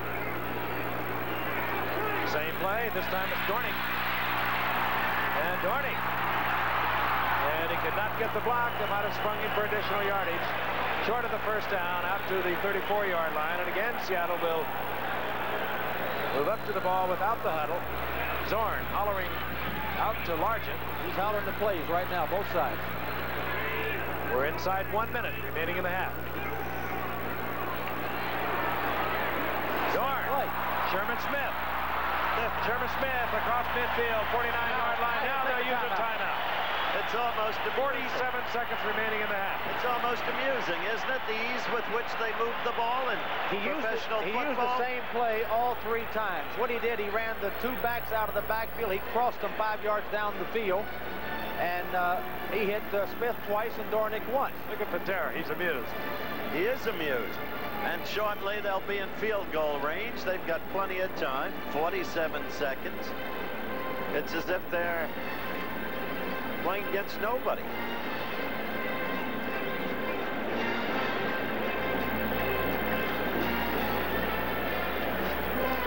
Jim Zorn, he joined some pretty fancy company last week, going over 10,000 yards, become the 3rd quarterback in the NFL to do so, and then a span of 4 years. The other 2, Joe Namath, who went over 12,000 in his 4 years. Norm Snead also did it. I don't blame them. Jim Zorn is not just a fine football player. He's very active in community life here in Seattle, very highly thought of. It's involved in so many charitable organizations. You know, I think the interesting thing about Zorn, he is obviously a gifted athlete, but to play so well, so quickly, is a great credit to his coach, Jerry Rome. I personally don't think there are a lot of people in the National Football League who know how to coach young quarterbacks. Obviously, Jerry Rome has played the position. He knows how to develop a young quarterback. There's a coach at San Francisco, Bill Walsh, who developed him in Cincinnati and then Fouts at San Diego. He's another who can do it. Not many can. Jerry Rome is in the press box calling the plays down to quarterback Jim Zorn. Sam McCullough in motion on the first down. Screen, Sherman Smith. What a move. Good move inside by Sherman Smith. Hustling to get out of bounds, and now Seattle will have to use another timeout. Stopping the clock, and they have not called timeout yet. He should have. He should now. Losing valuable seconds. He should have called it right then. It's been a good time. His team was all over the field. Still in the hurry up. It's a referee timeout because one of the Jets is lingering before he gets back to his side of the scrimmage line. Now the clock will be started immediately. 23 seconds left. One more pass, they're in Herrera's range. I'm going to tell you an interesting thing. Here's an obvious pass situation, right, gang? The Jets only have 4 defensive backs. Now, teams in this league at least run 5 defensive backs, some 6 defensive backs in a situation like this because they're better at covering than linebackers are. Ball just inside the 40 on second down. Over the middle, Largent, and he's pounded there by linebacker Stan Blinka. He has the first down, which is really kind of academic at this point. 11 seconds on the clock, and Largent is shaken up. Seattle down to 1 timeout. All right, shortly the highlights coming up, but right now we want you to see that new powerhouse San Diego in action yesterday against Kansas City. This is the way it was. The second quarter, 7-7. Chargers ball, 2nd and 1. The Chiefs 42. Dan Fouts. And what a catch by Johnny Jefferson. Touchdown. That put the Chargers ahead 14-7. And then in the 3rd quarter, Chargers ball, 3rd and 3. The Chiefs 8. Again, Dan Fouts. And what a year he's having. This time to the tight end, Bob Klein, the former Ram. It's 21-7. In the 4th quarter, 21-7. 2nd and goal from the Chiefs. 2nd, Artie Owens taking the handoff. Touchdown. The Chargers power to a 28-7 victory. More highlights at halftime as you look at a contented Jack Patera. You know, here they are talking about this. The ball's on the 34-yard line. I would think that they're saying to themselves, we'd like to get the ball inside the 25. That gets your kicker somewhere around the 40-yard line. Herrera can kick pretty consistently from the 40-yard line in. And so he's looking at something like a 9-yard play. That's all he wants to get. He doesn't want to get out of bounds. Well, they got a timeout, Howard. They can throw it anywhere in the field and take the timeout. So they've really got time for one more play than the field goal. I would look for him maybe to throw it down the middle, but to try to get the 9 yards. Well, I was surprised at the last pass. 11 seconds remaining in the first half. Zorn, 13 of 16. Largent has caught 5. Smith has caught 5. This will be the final play before we will see Efren Herrera. There he goes. Over the middle, Sherman Smith. Now a quick timeout. Okay. And Smith gets the ball down to close to the 27-yard line, which should mean that we'll be looking at approximately a 33 to 43-yard field goal. 5 seconds left. Not a single pass incomplete in the whole drive. 14 of 17 thus far is Steve Zorn, or Jim Zorn. Remember what Francis said in the first quarter. Never a change in coverage in the Jets secondary. Never a change. 4 back there, no nickel defense, no new look, nothing. On that play, I know Zorn likely got in a little closer. This is a 43-yard field goal, certainly within Herrera's range. But he'd have liked, actually it's going to be what, a 45, Frank? 45-yard attempt. That's a tougher kick. You'd like to get him inside the 40. He's hit from 42, he's hit from 49. He's perfect on the night. 45-yard field goal. Efren Herrera, who came in tonight, 14 of 18 on the year, and they have not been chip shots as time expires, has hit for 3 in the first half, all of them outside 40 yards. Jack Patera, he should feel comfortable. He looks comfortable. We'll be back in a moment.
WMO, Seattle.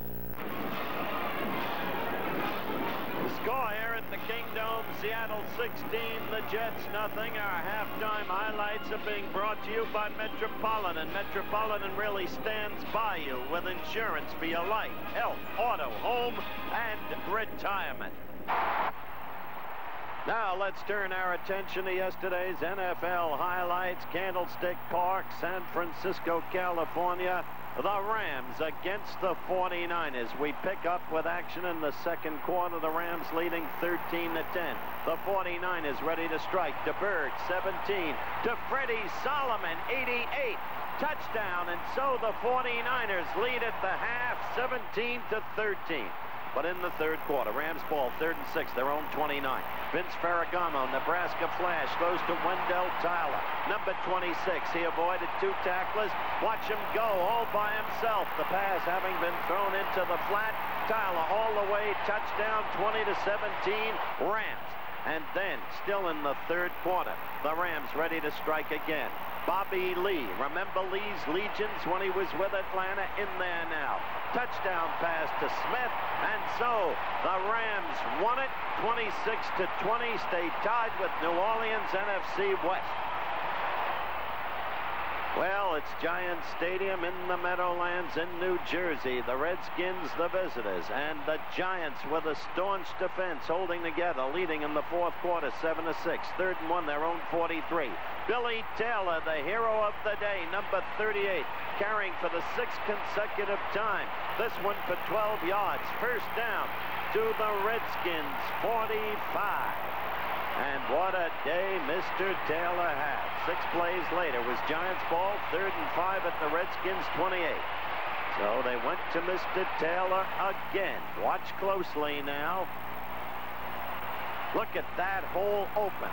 The maligned Giants offensive line giving Taylor running room all the way down to the 1-yard line. And so Taylor carried 13 of 14 plays. The Giants won it 14-6. Tampa Stadium, Tampa, Florida, the Vikings, the visitors, and Tampa Bay wanting to clinch with a victory in the NFC Central. But in the second quarter, 9-7, Tampa Bay, seconds left in the half. You saw Kramer throwing the flat to Fran Tarkenton's all-time favorite target, Ahmad Rashad, 14-9, the Vikings at the half. And then in the third quarter, Minnesota leading 17-9, but right there, Johnny Davis, number 38, cracking through tacklers, in for the score, 17-16 Vikes. Still in the third quarter, Tampa Bay ball, 4th and 1 at their own 38. And look at that, Tommy Blanchard has his punt blocked. It's recovered by 45, Tommy Hannon out of Michigan State at the Bucks 19. That set up a Viking touchdown, 23-16 Minnesota. Fourth quarter. 27 seconds left. 2nd and goal for Tampa Bay. The Vikes 13. Doug Williams, nobody to throw to. Runs right. This is a big, strong quarterback out of Grambling College. And he keeps running and keeps running. In for the touchdown. 23-22. And then the conversion attempt blocked. And so the Vikes won it. Big upset. Three Rivers Stadium, Pittsburgh, Pennsylvania. What a game. Cleveland against the Steelers. Cleveland broke to a 7-0 lead and then kicked off after that score. The ball taken in by number 30, Larry Anderson. Moving back. Stripped of the football. And picked up by number 49. That is Clinton Burrell. All the way down to the Steelers 3. But the Steelers held. Cleveland kicked a field goal. It was 10-0. In the second quarter, it became 13-6 Cleveland. Brian Sipe ready to strike. What a catch by Dave Logan. Touchdown. The Browns increased their lead 20-6. Fourth quarter, Cleveland leading 30-20. Terry Bradshaw, there was stats on the day, and they were pretty good. And right there, you saw him hit Benny Cunningham, who took it to the Browns' 1-yard line. 3 plays later, Franco Harris. There he is, number 32, busting in for the score. The Steelers came to within 3 points of the Browns. Then they tied it up. And in overtime, 30-30, 13 seconds would determine this game. But right there, Terry Bradshaw carrying the ball. showing his versatility. Moving for 28 yards to the Cleveland 38. Then they got to that 13-second position I mentioned. And Matt Barr split the uprights. And so the Steelers won it 33-30 over the Browns. They're tied with Houston at 10-3 AFC Central. At Mile High Stadium, a critical game for that man, Coach Red Miller and the Denver Broncos going against the Raiders. It was 0-0. A minute left in the half. And suddenly, Bucker Russell on an apparently routine off-tackle smash, breaking tackles, going downfield. He gained 100 yards on the day, 8 rushes. And this was good for 72 yards against the Bronx in the same drive, because Russell had brought it to the 15 with only 10 seconds left in the half. 3rd and goal. The Snake back to pass. And watch this. He hits Dave Casper. Brilliant catch. And so Oakland went on to win it 14-10. Schaefer Stadium, Foxborough, Massachusetts. The Bills, the amazing Bills against New England Patriots. 13-6 New England. 18 seconds left in regulation time. The kind of miracle Buffalo's been pulling this year. Ferguson, the Picone, touchdown. 13-13, game into overtime. And then, oh, how that Chuck Knox has coached this year. You've got to give that man credit. Because here, the Bills, 2nd and 15, their own 37. Again, Ferguson back. And what a fine quarterback Joe Ferguson is. There's the rookie phenom, Jerry Butler out of Clemson. 51 yards on that pass play. Down to the Pats 12, the next play, Nick Mickemeyer. Field goal, and the Bills had done it again. The final score, 16-13, the Bills. And so, New England in trouble because, meanwhile in Baltimore, the Dolphins moved back into a tie with the Pats. And Bob Greasy back in place of the injured Don Strock, throwing passes like this one to 82 Duriel Harris in a 28-24 victory over Baltimore. Remember, this Thursday night, you'll see Miami against New England here on ABC. Thursday, New England battles Miami for first place in the AFC East. A special night at a special time. Live, 8:30 Eastern. Then on Friday night, championship boxing. Sugar Ray Leonard, first Olympic champ, now unbeaten pro, goes for the big one. The WBC welterweight crown against undefeated Wilfred Benitez. Also, Marvin Hagler challenges Vito Antuofermo for the world middleweight title. And Victor Galindez defends his WBA light heavyweight title against Marvin Johnson. And on Saturday, a super college football doubleheader. First, 2 Eastern powers collide as Pittsburgh battles Penn State. Then a classic clash, the Army-Navy game. Thursday, a spectacular NFL matchup. Friday, a big night of boxing featuring Sugar Ray Leonard. Saturday, a great college football doubleheader, all on ABC. Halftime activities are concluding here at the Kingdome in Seattle, Washington. The score, Seattle 16, the New York Jets nothing. ABC's NFL Monday Night Football is being brought to you by Datsun, who invites you to test drive the all-new 200SX Sport Coupe. It'll drive you like you've never been driven at your Datsun dealer now. We'll be ready for the second half kickoff, but right now, here's a word from our local stations. Wednesday on 8 is Enough, Tommy uses Nicholas as bait. Isn't he the cutest? To catch girls. Nicholas, who's your friends? And Susan's pregnant. You'll make a wonderful mother. Maybe the stork will save Susan's marriage. It's a new beginning. 8 is Enough. Wednesday night on ABC. The preceding announcement was brought to you as a public service by Burgess Owens and the National Football League, and you're looking at the toughest football player you'll ever see. We were told by the Jets that Joe Klecko had suffered a broken bone. We are very sorry, particularly to Mrs. Klecko. I'm sure she was terribly upset. That was the official information we received. He is taped up, and if he indeed has a broken bone, I'm sure he doesn't. But we are just happy to have him back out here. I tell you, if he's playing with a broken bone in that foot, I'm leaving the stadium. Well, we're checking further with Frank Ramos of the Jets again. It was Frankie who gave us the initial information that Frank imparted to you. Richard Todd coming back as the Jets quarterback. And they say they don't make the kids like they used to make the kids. Frank Ramos has just told us, no, it was a mistake. It is a sprained left ankle. And I don't believe it's a badly sprained ankle either. He looks like he's getting ready to go in. Under any circumstances, it's good news. It certainly is. In the meantime, Jim's on as you look at Matt Robinson, still on the outside looking in. Jim's on. Double the number of passes in the second quarter that he threw in the first quarter. And that last drive to the final field goal, 6 straight completions were what he threw from his own 13-yard line. And Francis, there's Jim's on. I'm still looking for a Jet linebacker in that drive. Well, the Jet linebackers were running 20 yards deep, and he was thrown underneath up to his halfbacks. Interesting thing, the first half, the Jets had ball control 16 minutes plus to 13 minutes plus, but this is a new league these days. You got to move the ball when you have it. Dave Jacobs will kick off for New York.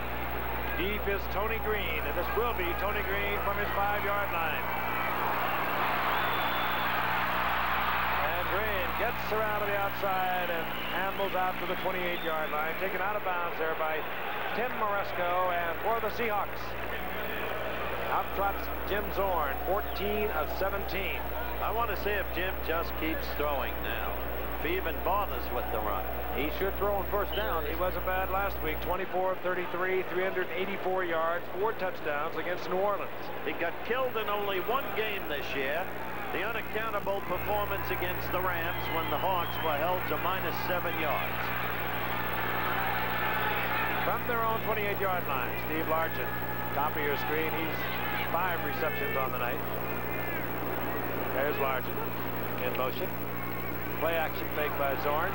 Oh, my goodness. Wide open is McCullum. Johnny Lynn, a rookie from UCLA, slipped, but McCullum put a good move on him to the inside, turned him around. Lynn slipped, McCullum wide open, first down. They're in Jet territory at the 47. All right, you hear so much about the zone defense. The zone defense was to the other side of the field. McCullum has got his man on man. They should have a linebacker underneath him at worst. As you see, he turns around. Johnny Lynn, an easy pass completion. They can do that on first down as much as they want to. I don't think Zorn's going to waste much time with the run. Largent, top of your screen, in a matchup there with Bobby Jackson. 1st and 10. Dorney gets the call. Well, brings it back into the middle. Taken there. That's why. Well, that's because the book says you got to run the ball occasionally, and that's why the book's not always right. Toughest man in the business. Joe Klecko in on that stop. As open as his receivers are tonight, if you look at the pretty young lady, the pass is not a dangerous weapon. It's not dangerous. The safest thing to do, because when you run the ball with that many people up there, you have more of a chance to fumble than you do of getting an interception as wide open as receivers are. The Jets, the youngest team in the NFL, also the weakest defensively against the pass. 2nd down 9. Zorn looks it over. McCullum split to the right. Play action again. This is Largent. And Largent has a first down at the 35-yard line. And, you know, he's just a remarkable athlete, Fran. He does things, we discussed it coming out tonight, Howard. How he gets deep is just hard to figure. Yeah. And Fran reminded me of some of the other backs in bygone years that would get deep. Ray Berry. George Sauer Jr. George Sauer. Howard Twilley. All of the same cut. And Giff wasn't what you call a sprinter, but he got deep occasionally too, Howard. Jimmy Orr. Jimmy Orr is a great one. Jimmy Orr is still looking on the flea flicker for the pass from Morrow in the Super Bowl. It's know-how, not speed. This is Sherman Smith. Well, that's the big man just carries a couple of tacklers for an additional yard, picking up 3. It'll be 2nd and 7. Doesn't matter. He can waste it down. Then he throws, the man's unattended, and that's it. Out comes the tight end. Offensive strategy for the Seahawks tonight. When they get into a passing situation, they bring the 3rd wide receiver in. That would be Steve Rabel. And there is a man who is hit from 42, 45, 49. 16 to nothing. But oddly is yet to catch a pass. On 2nd down 7. Darn. Well-timed pass to Rabel. And I mean it was. Well, it's the same thing. It's the old-fashioned zone. They zoned the other side of the field. Zorn went to the man that had man-on-man coverage. And that's number 40, Bobby Jackson, against Rabel. You know, he had this ball in the air for a long time, too, Fran. Good move there. Now, see the linebacker blinker? He should be underneath the man. He's in the wrong position. Pretty good coverage by Jackson. It's about as good as you can ask him to do. And one thing, Zorn has a touch. There's Steve Rabel from Georgia. Lay it up. And Steve Rabel from Georgia Tech, Frank, who were defeated soundly by the Georgia Bulldogs last Saturday. If it's Abel, it's a linebacker from Oklahoma. Oh, Rabel. The ball is at the 17-yard line. 1st and 10. Largent in motion there. Sherman Smith gets the ball. Huge gaping hole. Right it off. Sherman Smith, who looks like he's just kind of moving slowly, gracefully, had a big hole. And he got a big block. 6 points. And he got a big block, Frank. Wait a minute, flag is down. And I believe it's going to work against Seattle. Watch 84 on the top of your screen. Come back. We should see it. He gets a block. That'll spring him. There he is. He gets the block and springs him. Number 76 offense. Still 1st down, 10 yards. Steve August. Well, that gives Right tackle for Seattle. They bring it back. That gives the Jets temporary surcease. But really, it's almost incredible at the professional level as you look at a very fat cat contended Jack Patera. It's almost incredible at the professional level to see a team so utterly defenseless. Here goes. But to the right, here's not a bad run situation. Right. 1st and 20.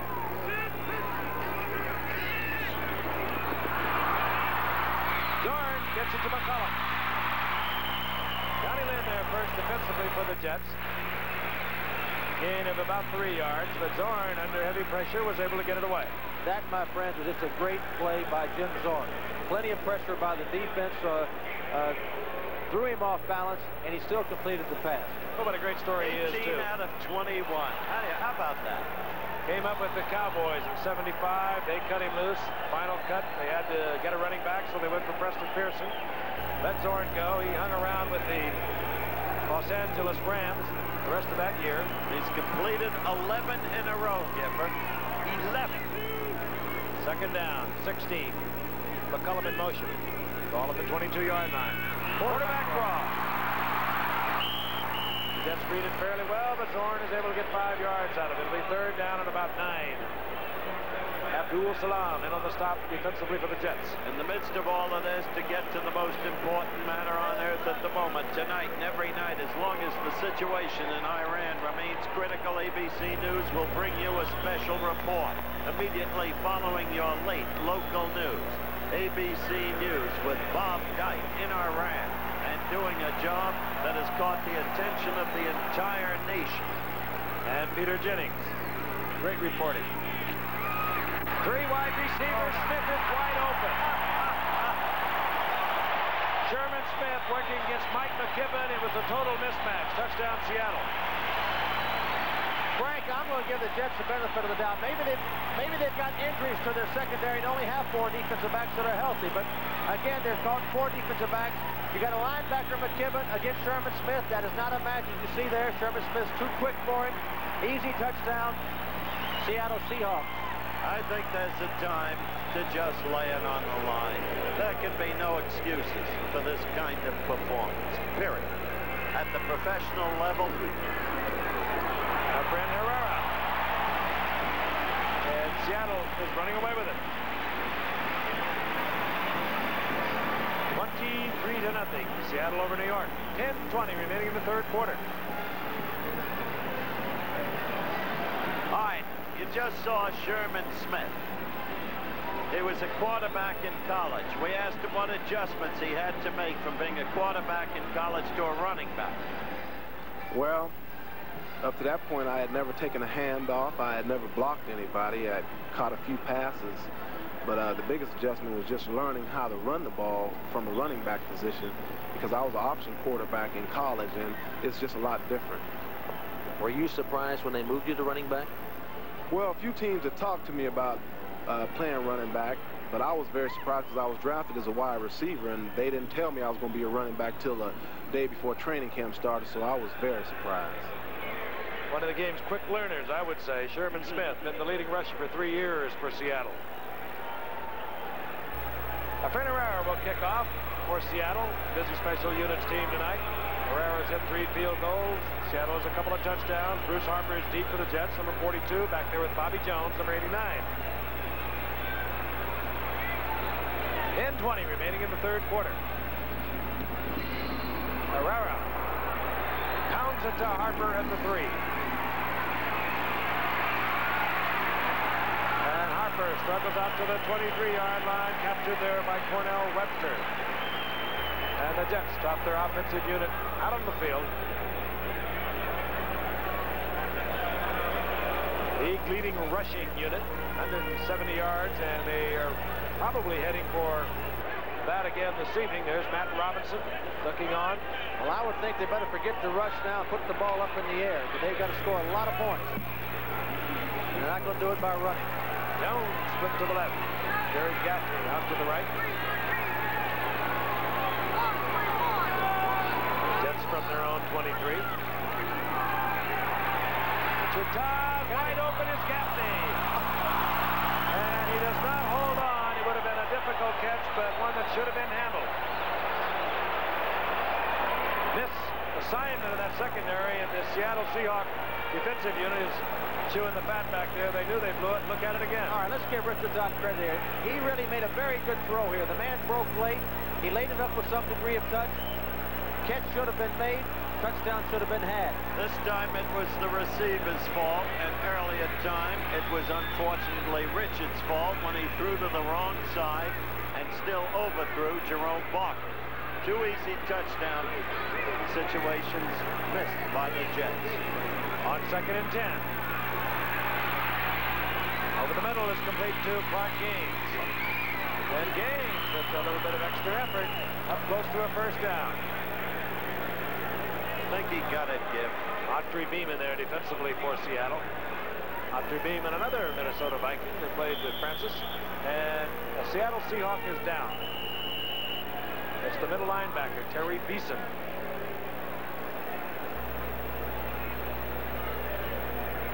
Terry Beeson injured on the play. First down made by Clark Gaines. Officials time out on the field. We'll be back in a moment. Partisan capacity crowd here at the Kingdom. Watch as Terry Beeson leaps to his feet. Is leaving the field. He steps out of the action, however, for a moment. And in his place will be number 57 in the middle linebacker spot, Peter Cronin. Clark Gaines got the first down with extra effort. The ball at the 34-yard line. Jets down 23-0. First and 10.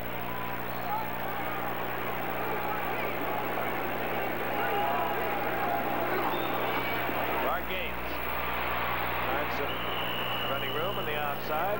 Moves for about 8. It'll be 2nd down and 2. The ball at the 43-yard line. Curry Justin. Good defensively up there for Seattle. Good call, Giff, if you're 10 behind. Not 23. But I think the point here, it's a good gain, 9 yards. They're going off the right side again. Marvin Powell is showing me something tonight. He is delivered for them every time they've gone to his side. On that slant play, he has blocked his man and made a play for him. He's a great player. There's a lot of talent on that club. It's not playing up to itself. 2nd down and 2. Rolling out, looking for Jones, and he goes to Markham, complete. And Markham inside the 20-yard line, down to the 17. Well-thrown football. We have commented earlier that Markham has been by himself all night, Francis. He has. Here's Todd. This is what Todd does best. He gets out of the pocket, he rolls out, he gives himself plenty of time to throw the football. Nobody in front of him. He delivers a strike to Jerome Barkham. Todd is a good athlete. He needs to move around. They need to roll him out, play pass action him some. And that he did, he does it very well. Not the easiest pass to throw, as you well know, Brad. Running to your left, right-handed quarterback, throwing right. But what he really did well, Frank, he did run left, but he set up before he threw and got his feet under him, and he delivered the ball right on time. Paul Eller comes in defensively now for the Vikings. The Seahawks. 16 years of Paul Eller with the Vikings. But this is Clark Gaines. And Gaines inside the 12-yard line. All right, this is a good drive. It's all right to mix the run up in there someday. He had a nice long pass. He's mixing the run up. He's got a good running game. The main thing they need to do is have a good drive and get on the board, and then anything can happen. And they keep their defense on the bench. What was that? I said then anything. 2nd down and 4. Jones out to the left. Out to the right is Gaffney. Barkham has been their big play man, number 83, bottom of your screen. He's the tight end, of course. Gaines Huge hole. Gaines cuts it back, gets to the 5, gets the first down. It'll be first and goal, taken there by Michael Jackson. All right, going behind the other bookend, Chris Ward on the left side. I'll tell you, they are a set of tackles. I'll tell you one thing, Chris Ward just takes his man, Bill Gregory, and hooks him, drives him in, opens up a big hole. They got a first down. Seems a crime to have that kind of talent, have a losing record. Something I want to say about Gaines in a moment. On first and goal. A good play by Terry Beeson, the middle linebacker. Clark Gaines dropped for a couple of yards loss. Beeson only had a Charlie horse, which is why he was back and able to make that play. Dufek has a broken fibula. That I don't like. Nope, I've had one of those. There's the graphic on Clark Gaines. I was at Hofstra University the day Lou Holtz resigned as coach of the Jets, now the very successful coach at Arkansas. We'll pick up in a moment. Second down, goal. Out to the right is Gaffney. Jones is to the left. They want Jones. God, going into a crowd. Good defensive play there by Dave Brown, the right cornerback. He was all over Jones. That's true. He got help from Terry Beeson. An ill-advised throw. He threw into traffic. Here's the thing with Todd. You've got a quarterback with superior athletic ability who can move and run. You like to see when you're inside the 10-yard line, use some kind of a run fake, roll out to pressure the defense, because there's not much room to throw in down there, and it's much easier if you're getting out from that pocket and rolling out. But is he calling the signals, or is Michaels calling? Mickey Schuler comes in. Gaffney, Schuler, Jones, the receivers, third and goal. We got an interference down there. No flag. There we get the flag. It comes out late. Keith Simpson was working against Clark Gaines in the end zone. And it was a good call. It was an excellent call by the officials. And Mickey Schuler was also in there. He was tripped up. Here comes the call.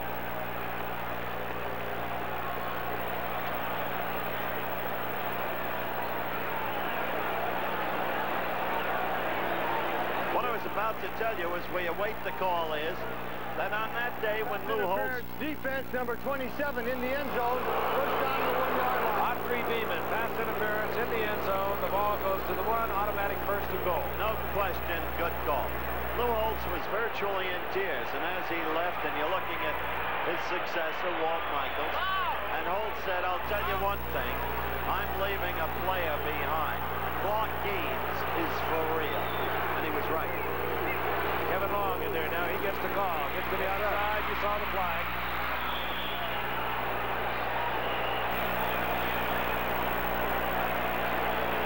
Flag at the line of scrimmage.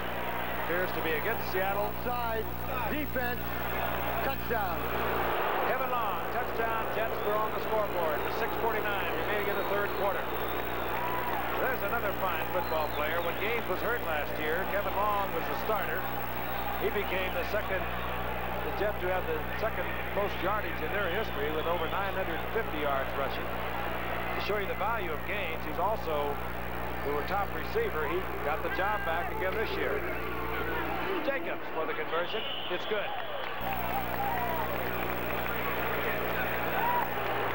Watch Kevin Long. He does something that the very good backs can do. He takes it in. It's closed up. He has enough speed to get outside and outrun Dave Brown, the defensive cornerback. He goes into the end zone for the touchdown. We'll be back in just a minute. We've got the Jets on the scoreboard. Over 400 yards rushing this year. The Jets, of course, leading the league, as we told you, in rushing, averaging over 170 yards. Their problem has been one defense. They're young, they're green, they make mistakes, and they've hurt them all year long. Dave Jacobs pops it. This will be Tony Green from his 7-yard line. And Green out to the 28-yard line. Zorn now 12 in a row in completions. You're wondering about a record. It's held by Burt Jones. Against the He had 17 and back in 1974 against the team you're watching now, the Jets. Okay, the pressure to the Jet defense. They haven't stopped the Seattle offense in a while, and if they want to have a chance in this game, they need to stop them right here. It's not all that out of control. They need to stop Seattle, put a touchdown on the right back into it. Largent in motion. Largent gets the call. Defensively is Johnny Lynn. Pickup of 2, give him 3. It'll be second down and 7. 13th consecutive completion. That's a Seahawk record, but again, we remind you, the record in the NFL, 17 consecutive passes by Bert Jones. That's Richard Todd. And watching him on that last drive, you have to wonder if given full latitude calling the plays, using his rollout ability, how much his effectiveness might be improved. Zorn to the air. That's another completion to Sam McCullum. 14 in a row. He's creeping up on it. I wonder if there's any way that he would know, or if it's even a concern of a coach like Jack Patera. I will guarantee you, I don't think he has any idea that he's had that many. Someone will get word to this man, Jack Patera, and if it is within the realm of possibility, he'd like to see his man do it. I'll tell you, there was a coach, too. When he was a player, you didn't want to mess with Jack Patera. He is one tough dude. The ball at the 41-yard line, 1st and 10. Zorn putting everyone in the pattern. Oh, there goes the string. Incomplete. Lonnie Lyons was the man in on him. The #1 draft pick from Alabama for the Jets. I'll tell you all an interesting thing. The only quarterback, and I'm not saying it disrespectfully, that I knew that kept count of statistics as the game went on is the redhead who is now out in L.A., Bobby Lee, who came off the bench, threw 3 for 4 and a touchdown yesterday, and he might start next week against his old Minnesota Vikings team. I get a hunch he will. I saw that yesterday. The first time he came in, he popped a touchdown pass. Oh, he can play. Right on target. He can play. Lee's Legion. Lee's Legion. General Lee. 2nd and 10. The Seahawks at their 41-yard line. Largent in motion. Play action. Dorn steps up, goes to the tight end, beats. Short of the first down, he's at midfield. It'll be 3rd and 1. That was Mike McKibben, linebacker, who was off beats. Jets coming with a blitz.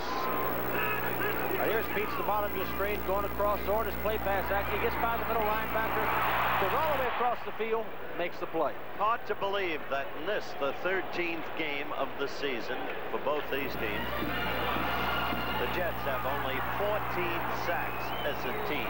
It's incredible.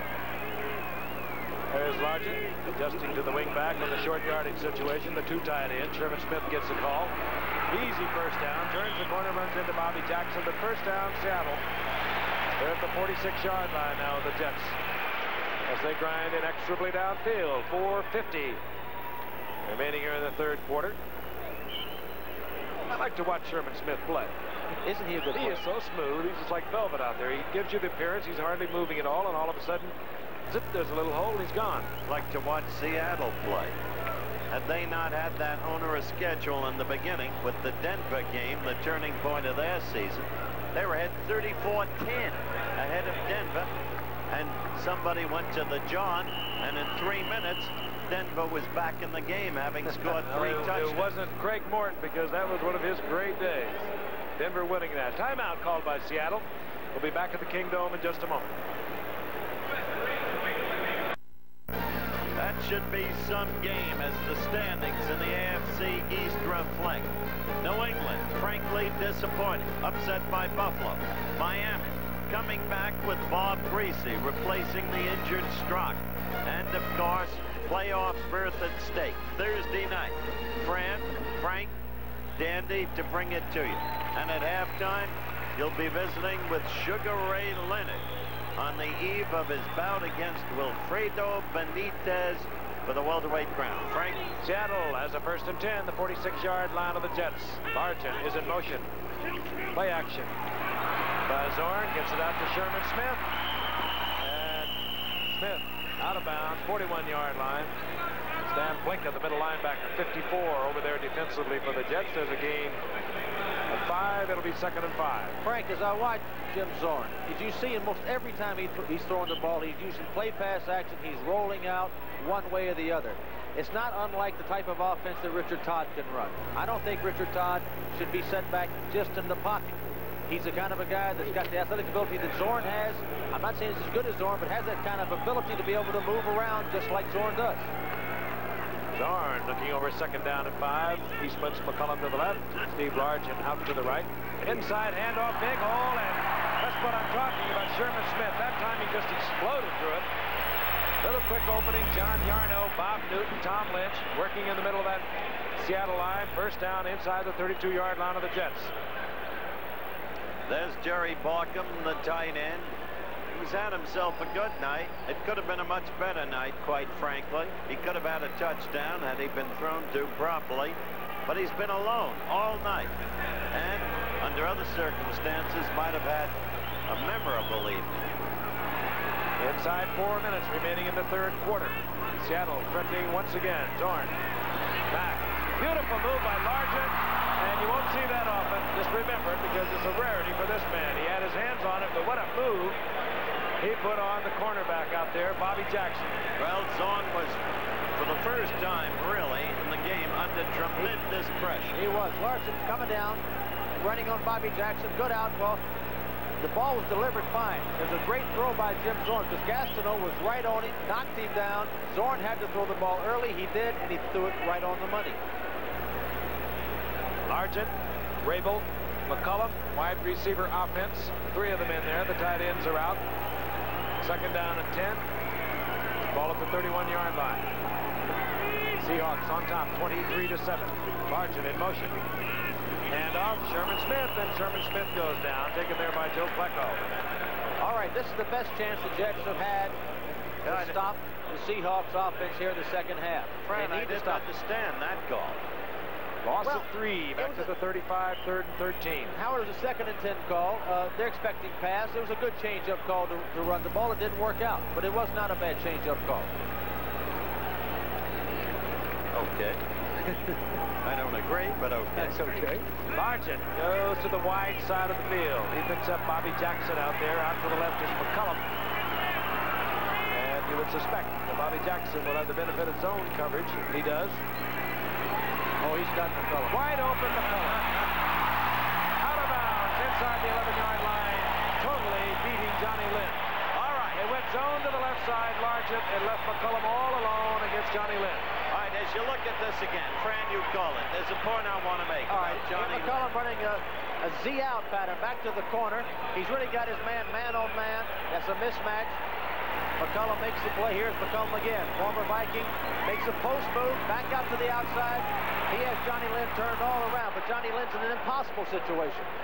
Well, that may be so, but I've discussed Johnny Lynn with Bobby Bethard, with Gil Brandt, with Al Davis, with Don Klosterman, with all the men in this league I respect. They scouted him thoroughly.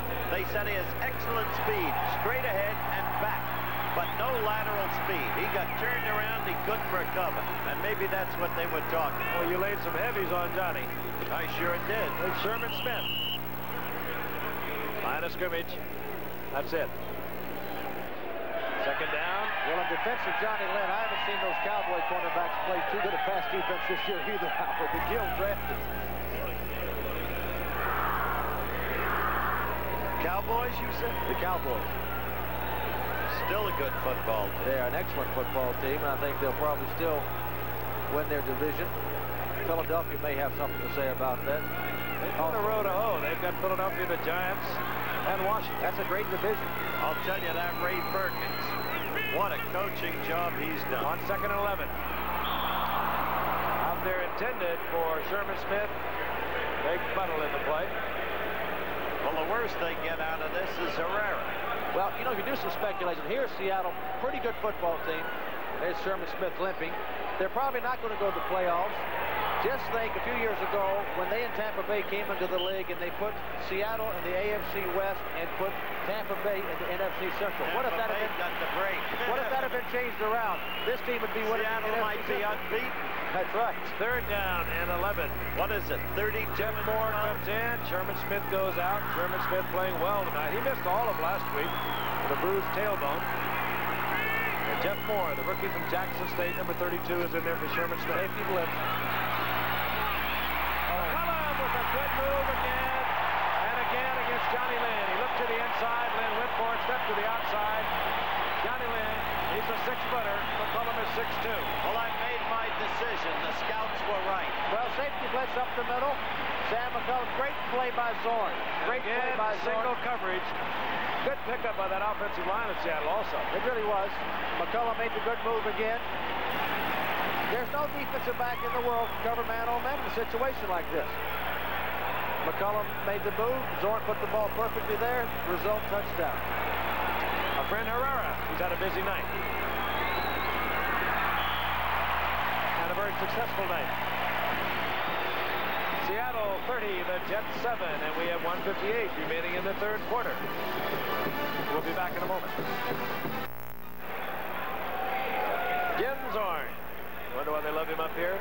Not because of those numbers. He happens to be one of the fine young people you'll meet. He does that, Frank, but I'll tell you why they love him. Ain't because he's a fine guy, because of those numbers. Let him throw 5 interceptions and don't have those numbers. Pull them out. That's right. So Francis can tell you. 1:58 remaining in the third quarter. Our friend Herrera set to kick off again. He'll be exhausted before the night's over. Bobby Jones is deep along with Bruce Harper. And this will be Bruce Harper from the 3-yard line. And Harper almost popped it, gets out to the 29-yard line. Hit there initially by Sammy Green, defensively for Seattle. The Jets have the football. They keep quarterback Richard Todd in the action. They'll have a first down at the 29-yard line. Richard Todd, first-round draft pick in '76, alternated that year with Joe Namath. '77 hurt his knee, missed a lot of that season, hurt his shoulder a year ago, missed a lot of last year. His first injury-free season thus far. He's 7 of 17 on the night, 102 yards. Over the middle, and he connects with Clark Gaines. Gaines has the first down after the 45-yard line. Dave Brown defensively for Seattle in the stop.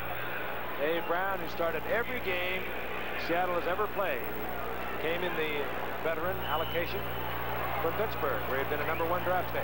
Hurry-up offense for the Jets. That's something. Hurry-up offense with 1:22 left in the third quarter. That says something. Not a bad idea to beat those special defensive teams are going to. There's a catch again by Clark Gaines. Same play. It's close to the 48-yard line. Gain of 7. It'll be second down and 3 defensively there. Keith Butler, number 52 for Seattle. You really have to respect that player. Despite the adversity that's overtaken the Jets tonight, Gaines is one who is held together. Barkham another. The whole offensive line, particularly Marvin Powell, who is simply a superb football player. Second down, 3. Richard with a waist down. Gaffney has the ball. He's inside the 30 at the 28-yard line. First down, Jets. Opry Beeman in there defensively for the Vikings. Seattle is giving it to them now. Here comes Gaffney down the field on Justin. Break in. Nobody underneath him. Good throw by Todd. Todd is throwing the ball well. Their offense is moving well. The line's blocking. Problem with the Jets right now, their defense cannot stop the Seahawks. I did it again. They call them the Vikings. Opry Beeman, another Viking on the field. First and 10. Todd has the time. Goes for Gaffney again. Almost intercepted by Kerry Justin. Tomorrow, ABC's World News Tonight begins a 3-part special assignment, the auto industry running on empty. This is an in-depth report. It'll focus on the growing financial problems which face the United States' big 3 auto companies, Chrysler, Ford, and General Motors. A hard look at the future of the American auto industry. This and all the news about the Iranian situation on World News Tonight. Second down and 10. 28-yard line of the Seahawks. Handoff goes to Kevin Long. Long gets up close to the 25-yard line. Gain of 3. It'll be third down and 7. That's the end of the third quarter. Seattle 30, New York 7. Will return for the fourth quarter in just a moment. Wednesday, a gang is kidnapping co-eds for a harem. So Charlie's Angels go to college and bait the trap. Your place in an hour? With themselves. Then Dan's got to nail the killer of the hottest porno kings in Vegas. Wednesday night on ABC. KOMO, Seattle. Well, Dandy's not in Wichita Falls. He's down there hanging around Austin with some of the good old boys like Bud Shrake, Willie Nelson.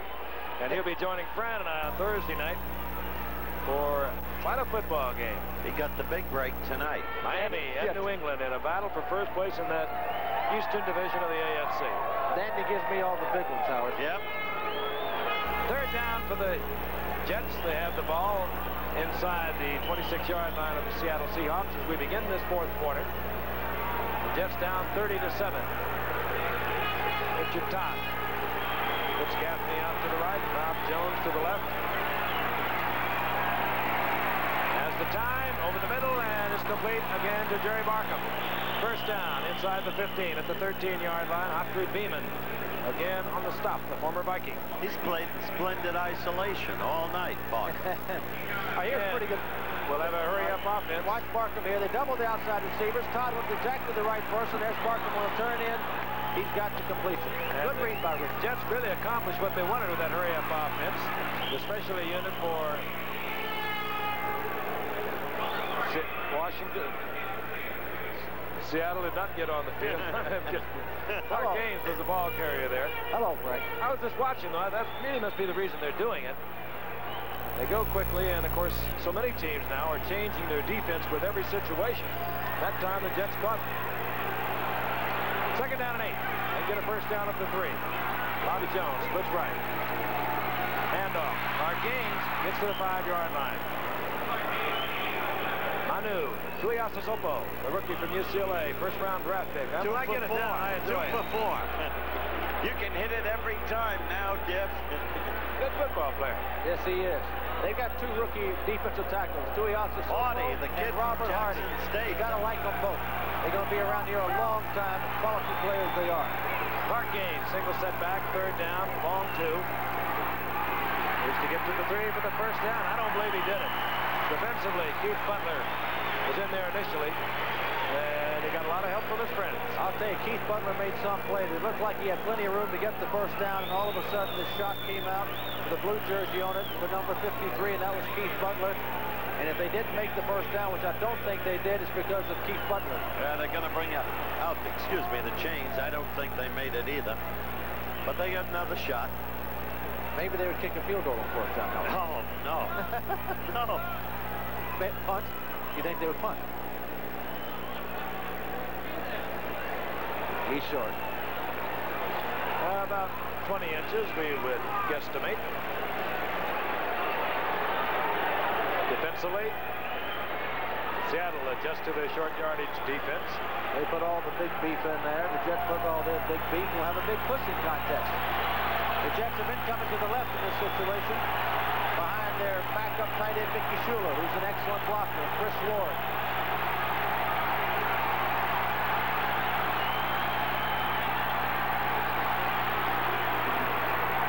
Scott jerking. I don't believe so. I don't believe so. Maybe they should have gone to the left, Howard. They went to the right instead. Jerking. Well, the Jets think they've got it. And again, apparently his progress is going to be very close. They'll have another measurement. If that's where they're marking it, he may have got it. They do know how to boo up here in Seattle. I hear a few. Yeah, but they're well-behaved people. They really are. They didn't make it. Oh, no. Goodness.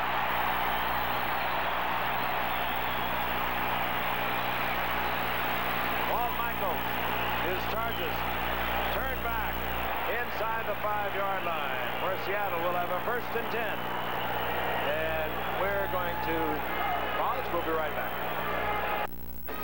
Headlines for tonight. Good old pal of mine, Burl Toller.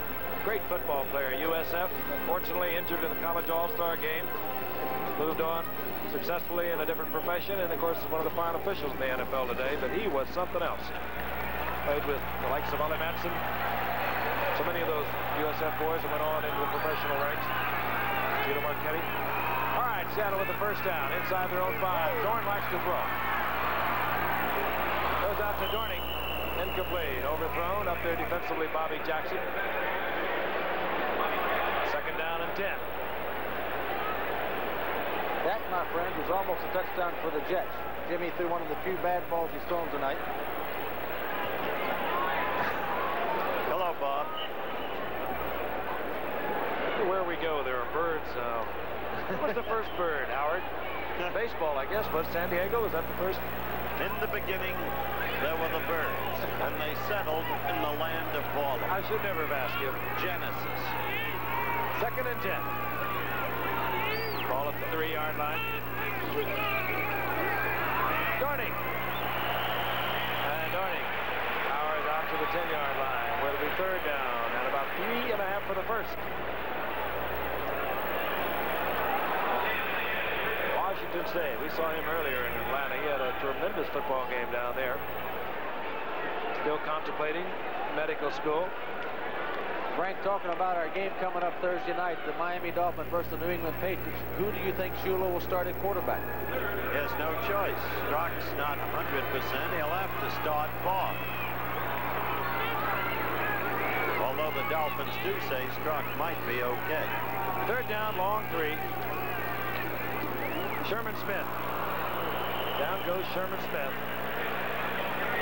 Mark Gastineau there defensively, but on the bottom of the pile, it was Greg Butler. And that was the first 3rd down conversion that Seattle has missed the second half. Somebody's down for the Seahawks.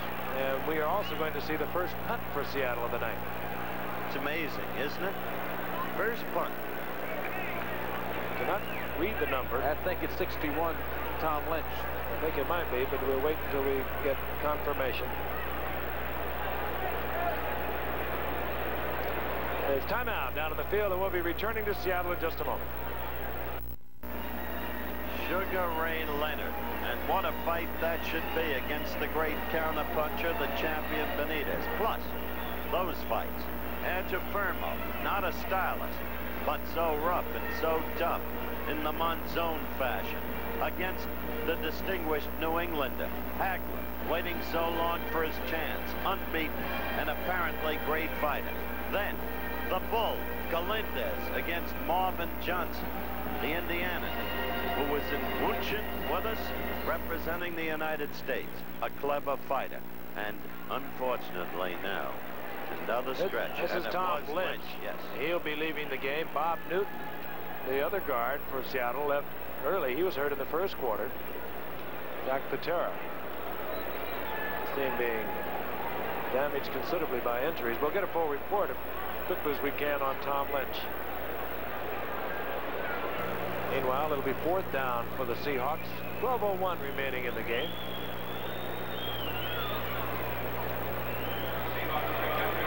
We have a cameraman who means a very great deal to us. One of our great ones, Gene Wood, through so many years. Tragically, his 17-year-old son, Stephen, is dead. And we just want Gene to know, and his lady, how deeply we feel for him and his bride. On 4th down, it'll be the first punt of the night. If it's a punt. Because in Seattle, you never know. Boy, that would have been the ultimate gamble, It wouldn't would it? have been. Herman Weaver hits it, and this is Bruce Harper. Flag is down. Harper's down at the 40-yard line. 37-yard punt by old Thunderfoot. Bill Cook down there defensively. But again, a flag is down. I tell you, this offense, old Thunderfoot doesn't get much work, does he? I would have liked to have seen him pass. I would have too. Would that have been the only? Would have made any difference? After all, what's left? Sure. Jack missed a golden opportunity. Illegal man and downfield. Illegal use of hands for the Jets.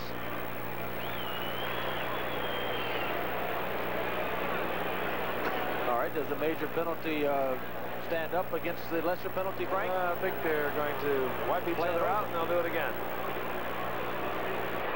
Maybe this time he'll pass.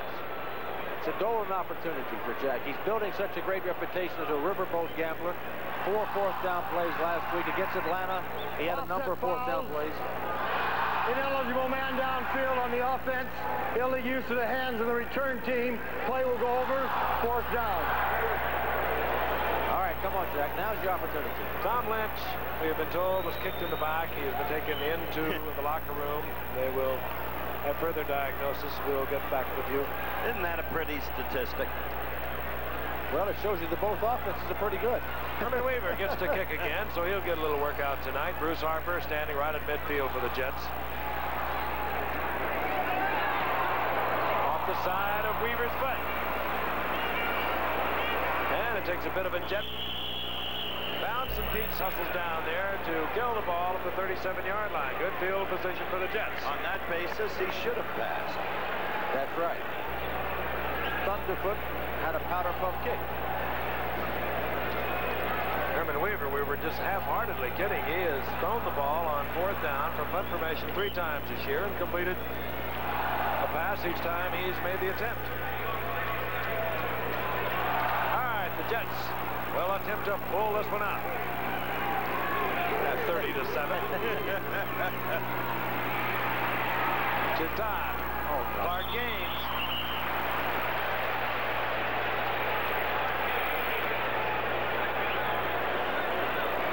Carl Eller defensively dropping off, picking up Gaines. Giff, I missed the statement that Walt Michaels made earlier tonight. He said that he's trying to develop 2 young quarterbacks. Like Tittle and Connell. Yeah, like Tittle and Connolly, who were both aged when they were playing together, and Connolly was really the backup to Tittle. But here we are in the 4th quarter of the game. The game's out of hand. Where are Pat Leahy or Matt Robinson? Pat Ryan. Pat Ryan. Pat Ryan. Pat Ryan or Matt Robinson. 2nd down 10. Dumps it off. Clark Gaines. This time Gaines holds on. Gets to the 32. Short of the 1st down. It'll be 3rd down. Long 3. Defensively, the middle linebacker, Terry Beeson. Beeson, a 2nd-round draft pick. As a starter, as a rookie back in '77. Made the all-rookie team. He now comes out as Seattle adjusts into what they feel will be the pass prevent. Get the 5th back in defensively. That would be Dan Dufek. And the Jets come with the run. This is Scott Durkee. He's got the 1st down and a bunch more. Gets down to the 21-yard line. Keith Simpson takes Durkee out of bounds. Happy bunch, aren't they? Oh, my goodness. They're embarrassed. I insist there's a lot more talent on this Jets team than their performance tonight has indicated. All right, all year long. As our cameras went down there, one thing I was glad to see, none of them yelled hi mom or bug to the camera. That's right. It was an honest reaction of a dejected group of players, and I think that's an active reaction and a good reaction by the people. I agree with you. 1st down. The attempt was to Derek Gaffney. Defending was Curry Justin. Ever since Wesley Walker has been hurt, the opposition has been nullifying Gaffney, who is really a fine receiver despite one unfortunate miss tonight when he had an apparent touchdown. They've been doubling him, sometimes tripling him, and that's one of the reasons Barkham is all alone. One of them has been all alone all night. The other kid is Bobby Jones, who did catch 7 for 99 yards his last time out, but it was not a proved receiver. 2nd down 10. Thus far, hit his wide receivers 1 time tonight. Incomplete. Intended there for Kevin Long. It'll be 3rd down 10. I wonder what that young man is thinking. Well, he's going to have a hard time developing sitting on the bench with that headset on. Not going to learn much just sitting over there. And I think that Todd's played relatively well. I don't think he's had anything to do with them being down tonight. Their defense has not played well. But why not play somebody else? Give him some experience. Todd's had a lot of it tonight. 3rd and 10. We have 10:23 remaining in the game. Gaffney out to the right. Prevent defense by Seattle. He confronts Cornell Webster, does Gaffney, but he'll have double coverage. Good protection. Ball overthrown, and just as well that it was, because number 89, Bobby Jones, who has not been able to catch 1 pass tonight, was double covered there. Dave Brown was in there along with John Harris. Defensively for Seattle, it'll be 4th and 10. I would think we've seen all that Jimmy Zorn we're going to see, but he wants to keep loose. He's only thrown 32 times for 285 yards. He's going to keep loose over there. That's not a bad night, is it? Kid's got a lot of pizzazz. You have to like great self-belief, talent to back it up. 16 touchdowns thus far on the year for Zorn. On 4th down, the Jets will go. Front of the end zone, and a pass that should have been caught by Bobby Jones. It should have been a touchdown. That's 2 that's been dropped. That might have been touched, Frank. I'd have to see that again. Well, it was touched by Jones. The key thing, you'll see double coverage on this man. On the other side of the field, Gaffney had single coverage. You've got a man deep and a man short. That's double coverage. That's hard to get the ball in there. It was taking a magnificent throw and catch to do it. The ball is deflected. Yes, it was. It was. And the ball turns over to the Seahawks. Steve Mayer comes in for Seattle. He'll be the quarterback. Number 16, a 4-year man out of New Mexico. He'll be the quarterback when we come back with 10-12. Steve Mayer, he's the quarterback. He has had no attempts this year. Was a 4th-round draft pick in '76 out of New Mexico. Last year was 11 of 22 as a backup to Steve Zorn. Steve Zorn sees most of the action for Seattle. And Zorn leads with some rather imposing statistics. On first down, quick toss. Jeff Moore, the rookie from Jackson State, turns the right side. Runs into number 54 and number 40, Bobby Jackson. Other games, by the way, you're going to be seeing on Saturday at 12:30 Eastern Time. The Amos Alonzo Stagg Bowl, Ithaca versus Wittenberg for the Division III championship title. Also, Division II semifinals will take place. Mississippi College versus Delaware. Alabama A&M versus Youngstown State. All on most of these ABC stations. College football, those games at 12:30 Eastern Time. There was a loss of about a yard. It'll be 2nd down and 11. All just inside the 20-yard line. Steve Mayer, 6'2", 200-pounder. Comes with the screen, and this is good to Al Hunter, the former Notre Dame star, and Hunter has the first down. Out to the 38-yard line, taken there by Stan Blinkup at first down, Seattle. Al Hunter, and one had to wonder, he came up, he was drafted actually in '77 in a special allotment draft, but was Notre Dame's first 1,000-yard rusher. He may be coming on. Comes off a tremendous game. He is playing better. For you people who are out there that are still with us and so tolerant, you're looking at a young quarterback, Steve Mayer, who is a very good young quarterback. Well schooled by Jerry Rome, has some talent, could play for a lot of teams in this league. And off again, Al Hunter. And Al Hunter pops it out to the 43-yard line, and he's working behind an offensive line. And now it's John Yarno at center. Art Kewen, he's another center, but he's playing a left guard, replacing the injured Tom Lynch, while Ron Coder, who can play all those positions along the offensive line, is in a right guard. A couple of times tonight, Fran, you have mentioned Jerry Rome, so has Frank. You mentioned what a great quarterback coach he is, how many of the signals he sends in, how many of the plays he calls. Patera does call some. I'll develop this further after this play. 2nd down, 6. Jesse Green is in there now, one wide receiver for Seattle, number 86. This is the handoff to Jeff Moore. And Jeff Moore busts a tackle, gets out over the 45 to the 46. It'll be 3rd down and 2. Oddly, Jerry Rome, and I think I've mentioned this before, but it's worth repeating on prior telecasts. Jerry Rome is one of the most consequential figures in the history of the opposition team tonight, the New York Jets. They had draft rights during the days of the pro football war to Jerry Rome. Glenn Dobbs, his coach, brought him in from Tulsa, met with Sonny Werblin, and that's when Sonny decided, pick it up, Frank, I'll conclude in a moment. 3rd down, 2. Handoff, Mayer gets it to Jeff Moore, and Jeff Moore may have got the first down just by a little extra shove here and a little push there. Good-looking running back, Jeff Moore, the rookie from Jackson State. He is indeed. So, Sonny Werblin decided that Jerry Rome would never be a star. Rightly or wrongly, it turned out he was right. And he traded the draft rights to Jerry Rome, to Houston and Bud Adams for the draft rights to Joe Willie Namath.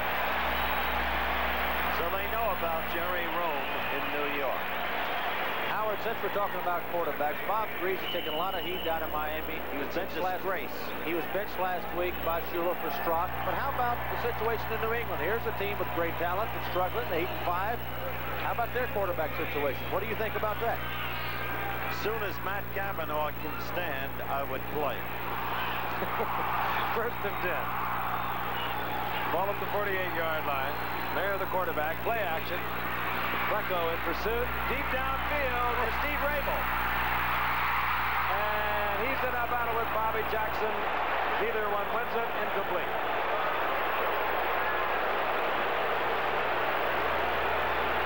Again, the pass was thrown on just a little too late because Rabel was wide open. Rabel's the fastest receiver on the Seahawks team. It's a scramble play. Steve Meyer stepping up into the pocket. He slows down a little bit. He's going to have to slow down even more for the ball because he's having to throw the ball some 55 yards in the air, and that's a long way to throw it. Jackson is doing a good job and breaks up the pass. Good defensive play by Bobby Jackson. He did throw that ball a long way. Second down 10, 6:32 remaining in the game. Ball at the 48-yard line. Jesse Green out of Tulsa, where he was also coached by Jerry Rome. Splits out to the left. He wears number 86, wide receiver for Seattle. Mayer goes to Rabel, incomplete. Threw it a little too soon. Butler was there defensively along with Bobby Jackson. Howard, talking about quarterbacks, you know who my pick is for the quarterback of the year? It's Brian Sight. The little quarterback at Cleveland who's kept his team in contention. He's brought them back in overtime, the last few minutes of the games, and he does not have a Pittsburgh-type team around him. Yet he scored 30 points against the Steelers, took the Steelers to overtime, really on his own skill. Threw for 333 yards. He's been a remarkable quarterback, certainly the most underrated and underpublicized quarterback in the league. But there are a couple of other guys. Dan Fouts, what a year he's having. Joe Ferguson has gone unnoticed, and he's also had a great year on a very mediocre football. Third down 10. Steve Meyer back, and he just gets absolutely clobbered. Greg Buttle on the blitz got there first. Marty Lyons was also there, but it was Buttle, and when he pops you, you know you're popped. Watch Greg Buttle, 51, bottom of your screen. Nobody picked him up. A back is supposed to pick him up. Quarterback is flying there. Ooh, that's when you need that other sense to say somebody is coming and move out of the way. Frank, that was Mark Gastineau in there, the number 2 draft choice. A very green kid, but a kid with huge potential. Herman Weaver, second punt of the night. Oh, and he got off a beauty. Hangs it high. Bruce Harper is deep, calls for, makes the fair catch. I thought he had indicated a fair catch at the 11. He's Cornell Webster down there. Well, he stuck that paw up there, and if you give any indication, they usually call it right there. Well, that was a mistake. Weaver should have passed. Here's the remaining schedule. We've told you about the very special game this Thursday night. AFC East leadership at stake. Pats against the Dolphins. Then next Monday, Oakland against New Orleans. Pittsburgh against Houston in a classic battle. Denver against San Diego in the game that'll decide the AFC West. That is a good lineup down the stretch. We need it. We need it. On 1st and 10. Complete. Mark Gaines. And I believe he'll have a first down. The defensive on where they marked the ball. They needed to get to the 25. They mark it just short. Defensively, it was Keith Butler. I bet poor old Richard would like to get out of there and let somebody else have a fling at it. Game's out of hand. He's played hard all night, and they still got him in there. And we're going to have a measurement. We'll tell you, Seattle, they could play quite a role in the determination of the Eastern Division of the AFC. They play Kansas City next Sunday at Kansas City. Then they take on Denver, and then they take on Oakland. Are they looking forward to that repeat game against Denver here in the Kingdome? They'd like nothing better than to knock Denver out in view of what happened to them at Mile High Stadium. Meanwhile, next Sunday, Baltimore will play the Jets at Shea Stadium, then they can play a role in the Eastern Division of the AFC. Tell you about that in a moment. As Richard Todd fires down the field, complete to Gaffney, first down Jets, but the Jets will take on Baltimore at Shea next Sunday. Then they play New England and Miami. Talking about Baltimore, I watched them yesterday, and Greg Landry has stepped in for Burt Jones this year, and I think Greg Landry has played well for him. And they gave Miami a pretty good go yesterday. Remember when he had the good knees and he could run, break them for 50, 60 yards? Well, he was quicker yesterday than I've seen him in a long time. He looked good. Jets at the 37-yard line. Todd goes out to Durking. And Durking is corralled by the rookie Mike Jackson from the University of Washington. Folks, remember, tonight and every night, as long as the situation in Iran remains critical, ABC News will bring you a special report immediately following your late local news. This is not your ordinary promo or plug. We have every reason to be proud of what ABC News has been doing with Bob Dyke and Peter Jennings in Iran. Exclusive coverage in its own way. Second down, 9. Todd back. Gaffney's open. Gets the ball. First down. He's at Seattle's 45-yard line. Keith Simpson defensively along with John Harris. But the Jets have a first down, 45-yard line. Inside 5 minutes remaining. Setbacks now for the Jets. Woody Bennett is in there. He's a rookie out of the University of Miami, wearing number 46. Kevin Long is in there, number 33.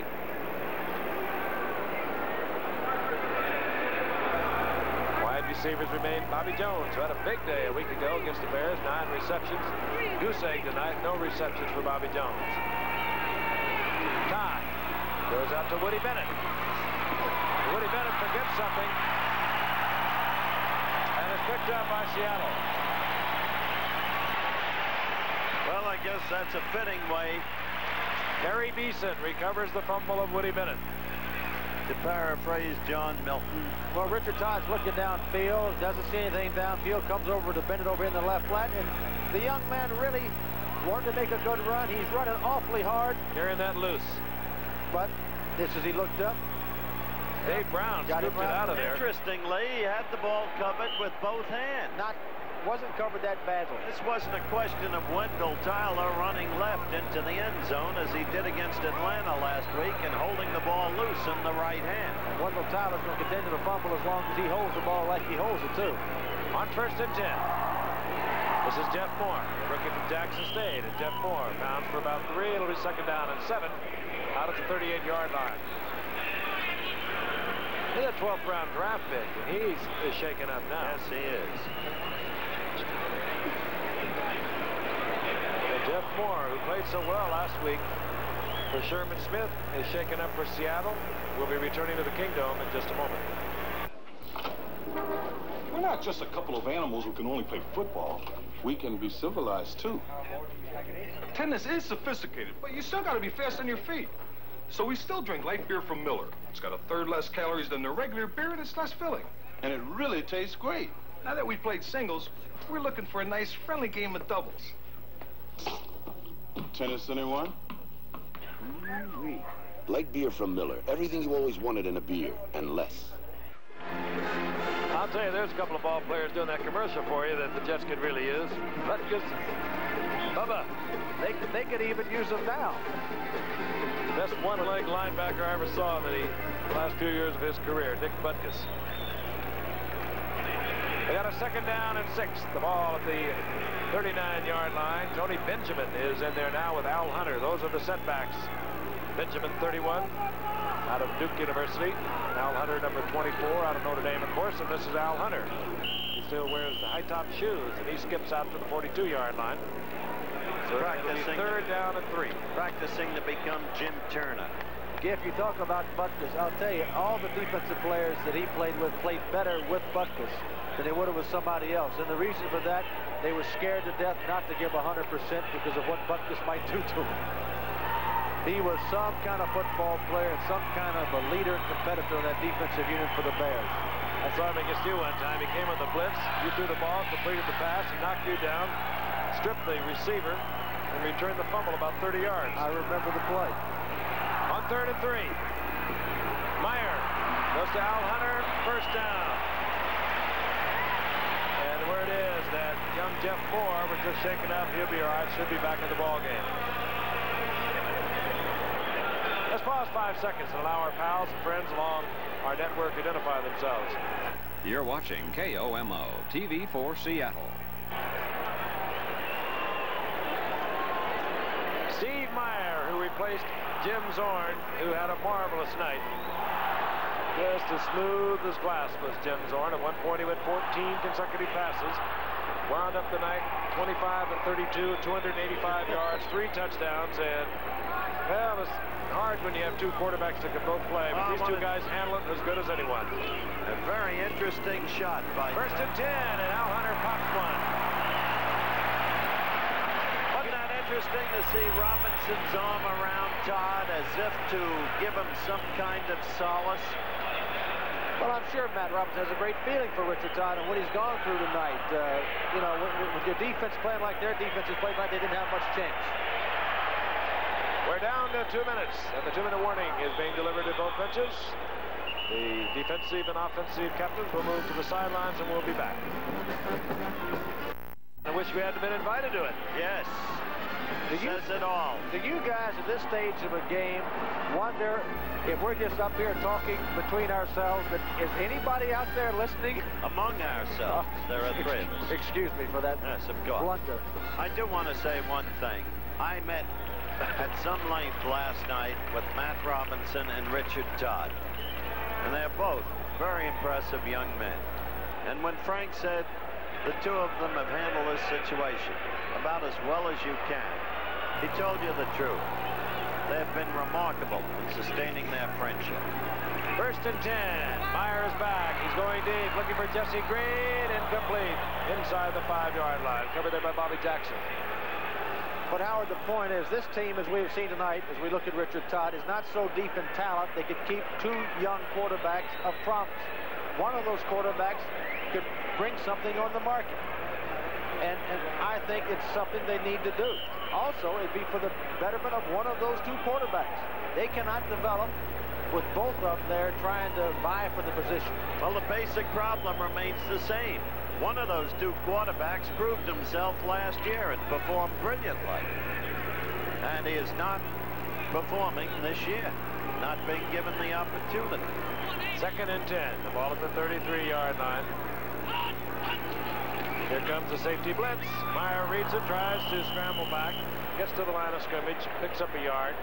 Mark Gastineau upsets Meyer. It'll be 3rd down and 9. In my talks with the 2 of them, they stated how they had formed a pact between the 2 of them, Todd and Robinson. Look at that Monday night record of the Jets. Pretty bad, isn't it? Do you remember the game they won? Yes, against the Vikings, your team. Without you, they won nothing. I don't remember. But they made a pact. I think they beat the Packers, didn't they? However it would go, it was out of their control. It would not affect their friendship, and they have sustained that friendship. On 3rd down, Meyer, attracting a large crowd, gets out of it, finds it loose, and it goes to Al Hunter, but he doesn't hold on. So that'll bring up 4th down. I'd like to thank Jerry Klein, our statistician, our spotter Steve Bazika from Hall of Fame country, Canton, Ohio. Got to hustle his little bones back there tomorrow. 4th down. No punting team, no Herman Weaver coming out. 1:02 remaining in the game. Jack Patera started out his coaching career with the Los Angeles Rams, went to the Giants for a couple of years, went up and spent so many years with you, Fran. First coach, and a fine one indeed for Seattle, coming in 1976. It's the easiest night he's had all year. Knows about expansion football. He was there when Dallas had their first year. On 4th down. Meyer, incomplete, intended for Jesse Green. Steve Meyer from New Mexico, filling in for Jim Zorn. And the Jets will have the football. We want to tell you, our executive producer of ABC Sports is Bruno Arledge.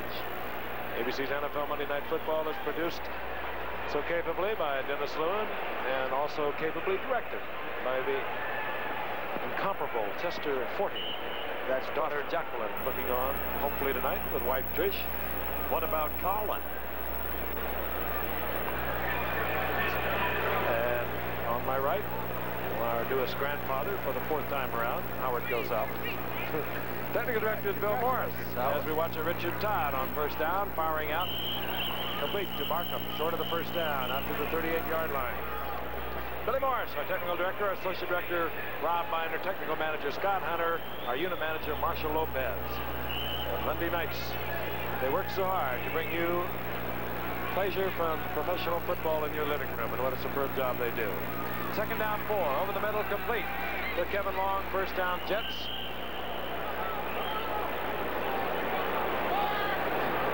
And like you, if you're a fight fan, we certainly are looking forward to Sugar Ray Leonard, where Howard will be Friday night in Las Vegas. Sugar Ray Leonard going for the welterweight championship against Benitez, undefeated Benitez. What a fight that should be. Flag is down on 1st and 10 as Richard Todd hits Woody Bennett at midfield. Howard, are you taking 40 with you? Yes, Chester will be with me. But he doesn't like to go to Las Vegas. We've traveled the world together with Ali. Every great fight through all the years. We really look forward to this one because I started with Sugar Ray at the University of Vermont in the Olympic box-off trials. And then through all of his glory in the Olympics, Frank, you were there with me. Most people don't really know amateur boxing, but when he beat those fighters from the satellite countries, he was beating, in effect, professionals. Valery Limazov of the Soviet Union, Ulrich Bayer of East Germany, Alan Aldamus of Cuba. Great fighters, and even as a kid with 2 bad hands, he beat them. Now he's got a shot against a great fighter. Should be the final play of the game. Over the middle, intended for Jerome Barkham. He doesn't hold on. He comes out of it. He got popped pretty severely, but he's all right. Football game is over. It was the Seahawks all the way. Jim Zorn having a great night, as did Efrain Herrera. Don't forget, ABC News, the Iran report coming up after your local late news. Walt Michaels, a beleaguered Walt Michaels, took this team to 8-8 a year ago. We'll have a difficult time making that record this year. Once again, the final score, Seattle 30, New York 7. Be sure to join us this Thursday for a special edition of ABC's NFL Football. The New England Patriots against the Miami Dolphins from the Orange Bowl in Miami, Florida. Travel arrangements made through and a promotional fee paid by United Airlines. More people fly United to Hawaii than any other airline. This has been a presentation of the leader, ABC Sports, bringing you exclusive coverage when the world comes to America this February for the 1980 Winter Olympics.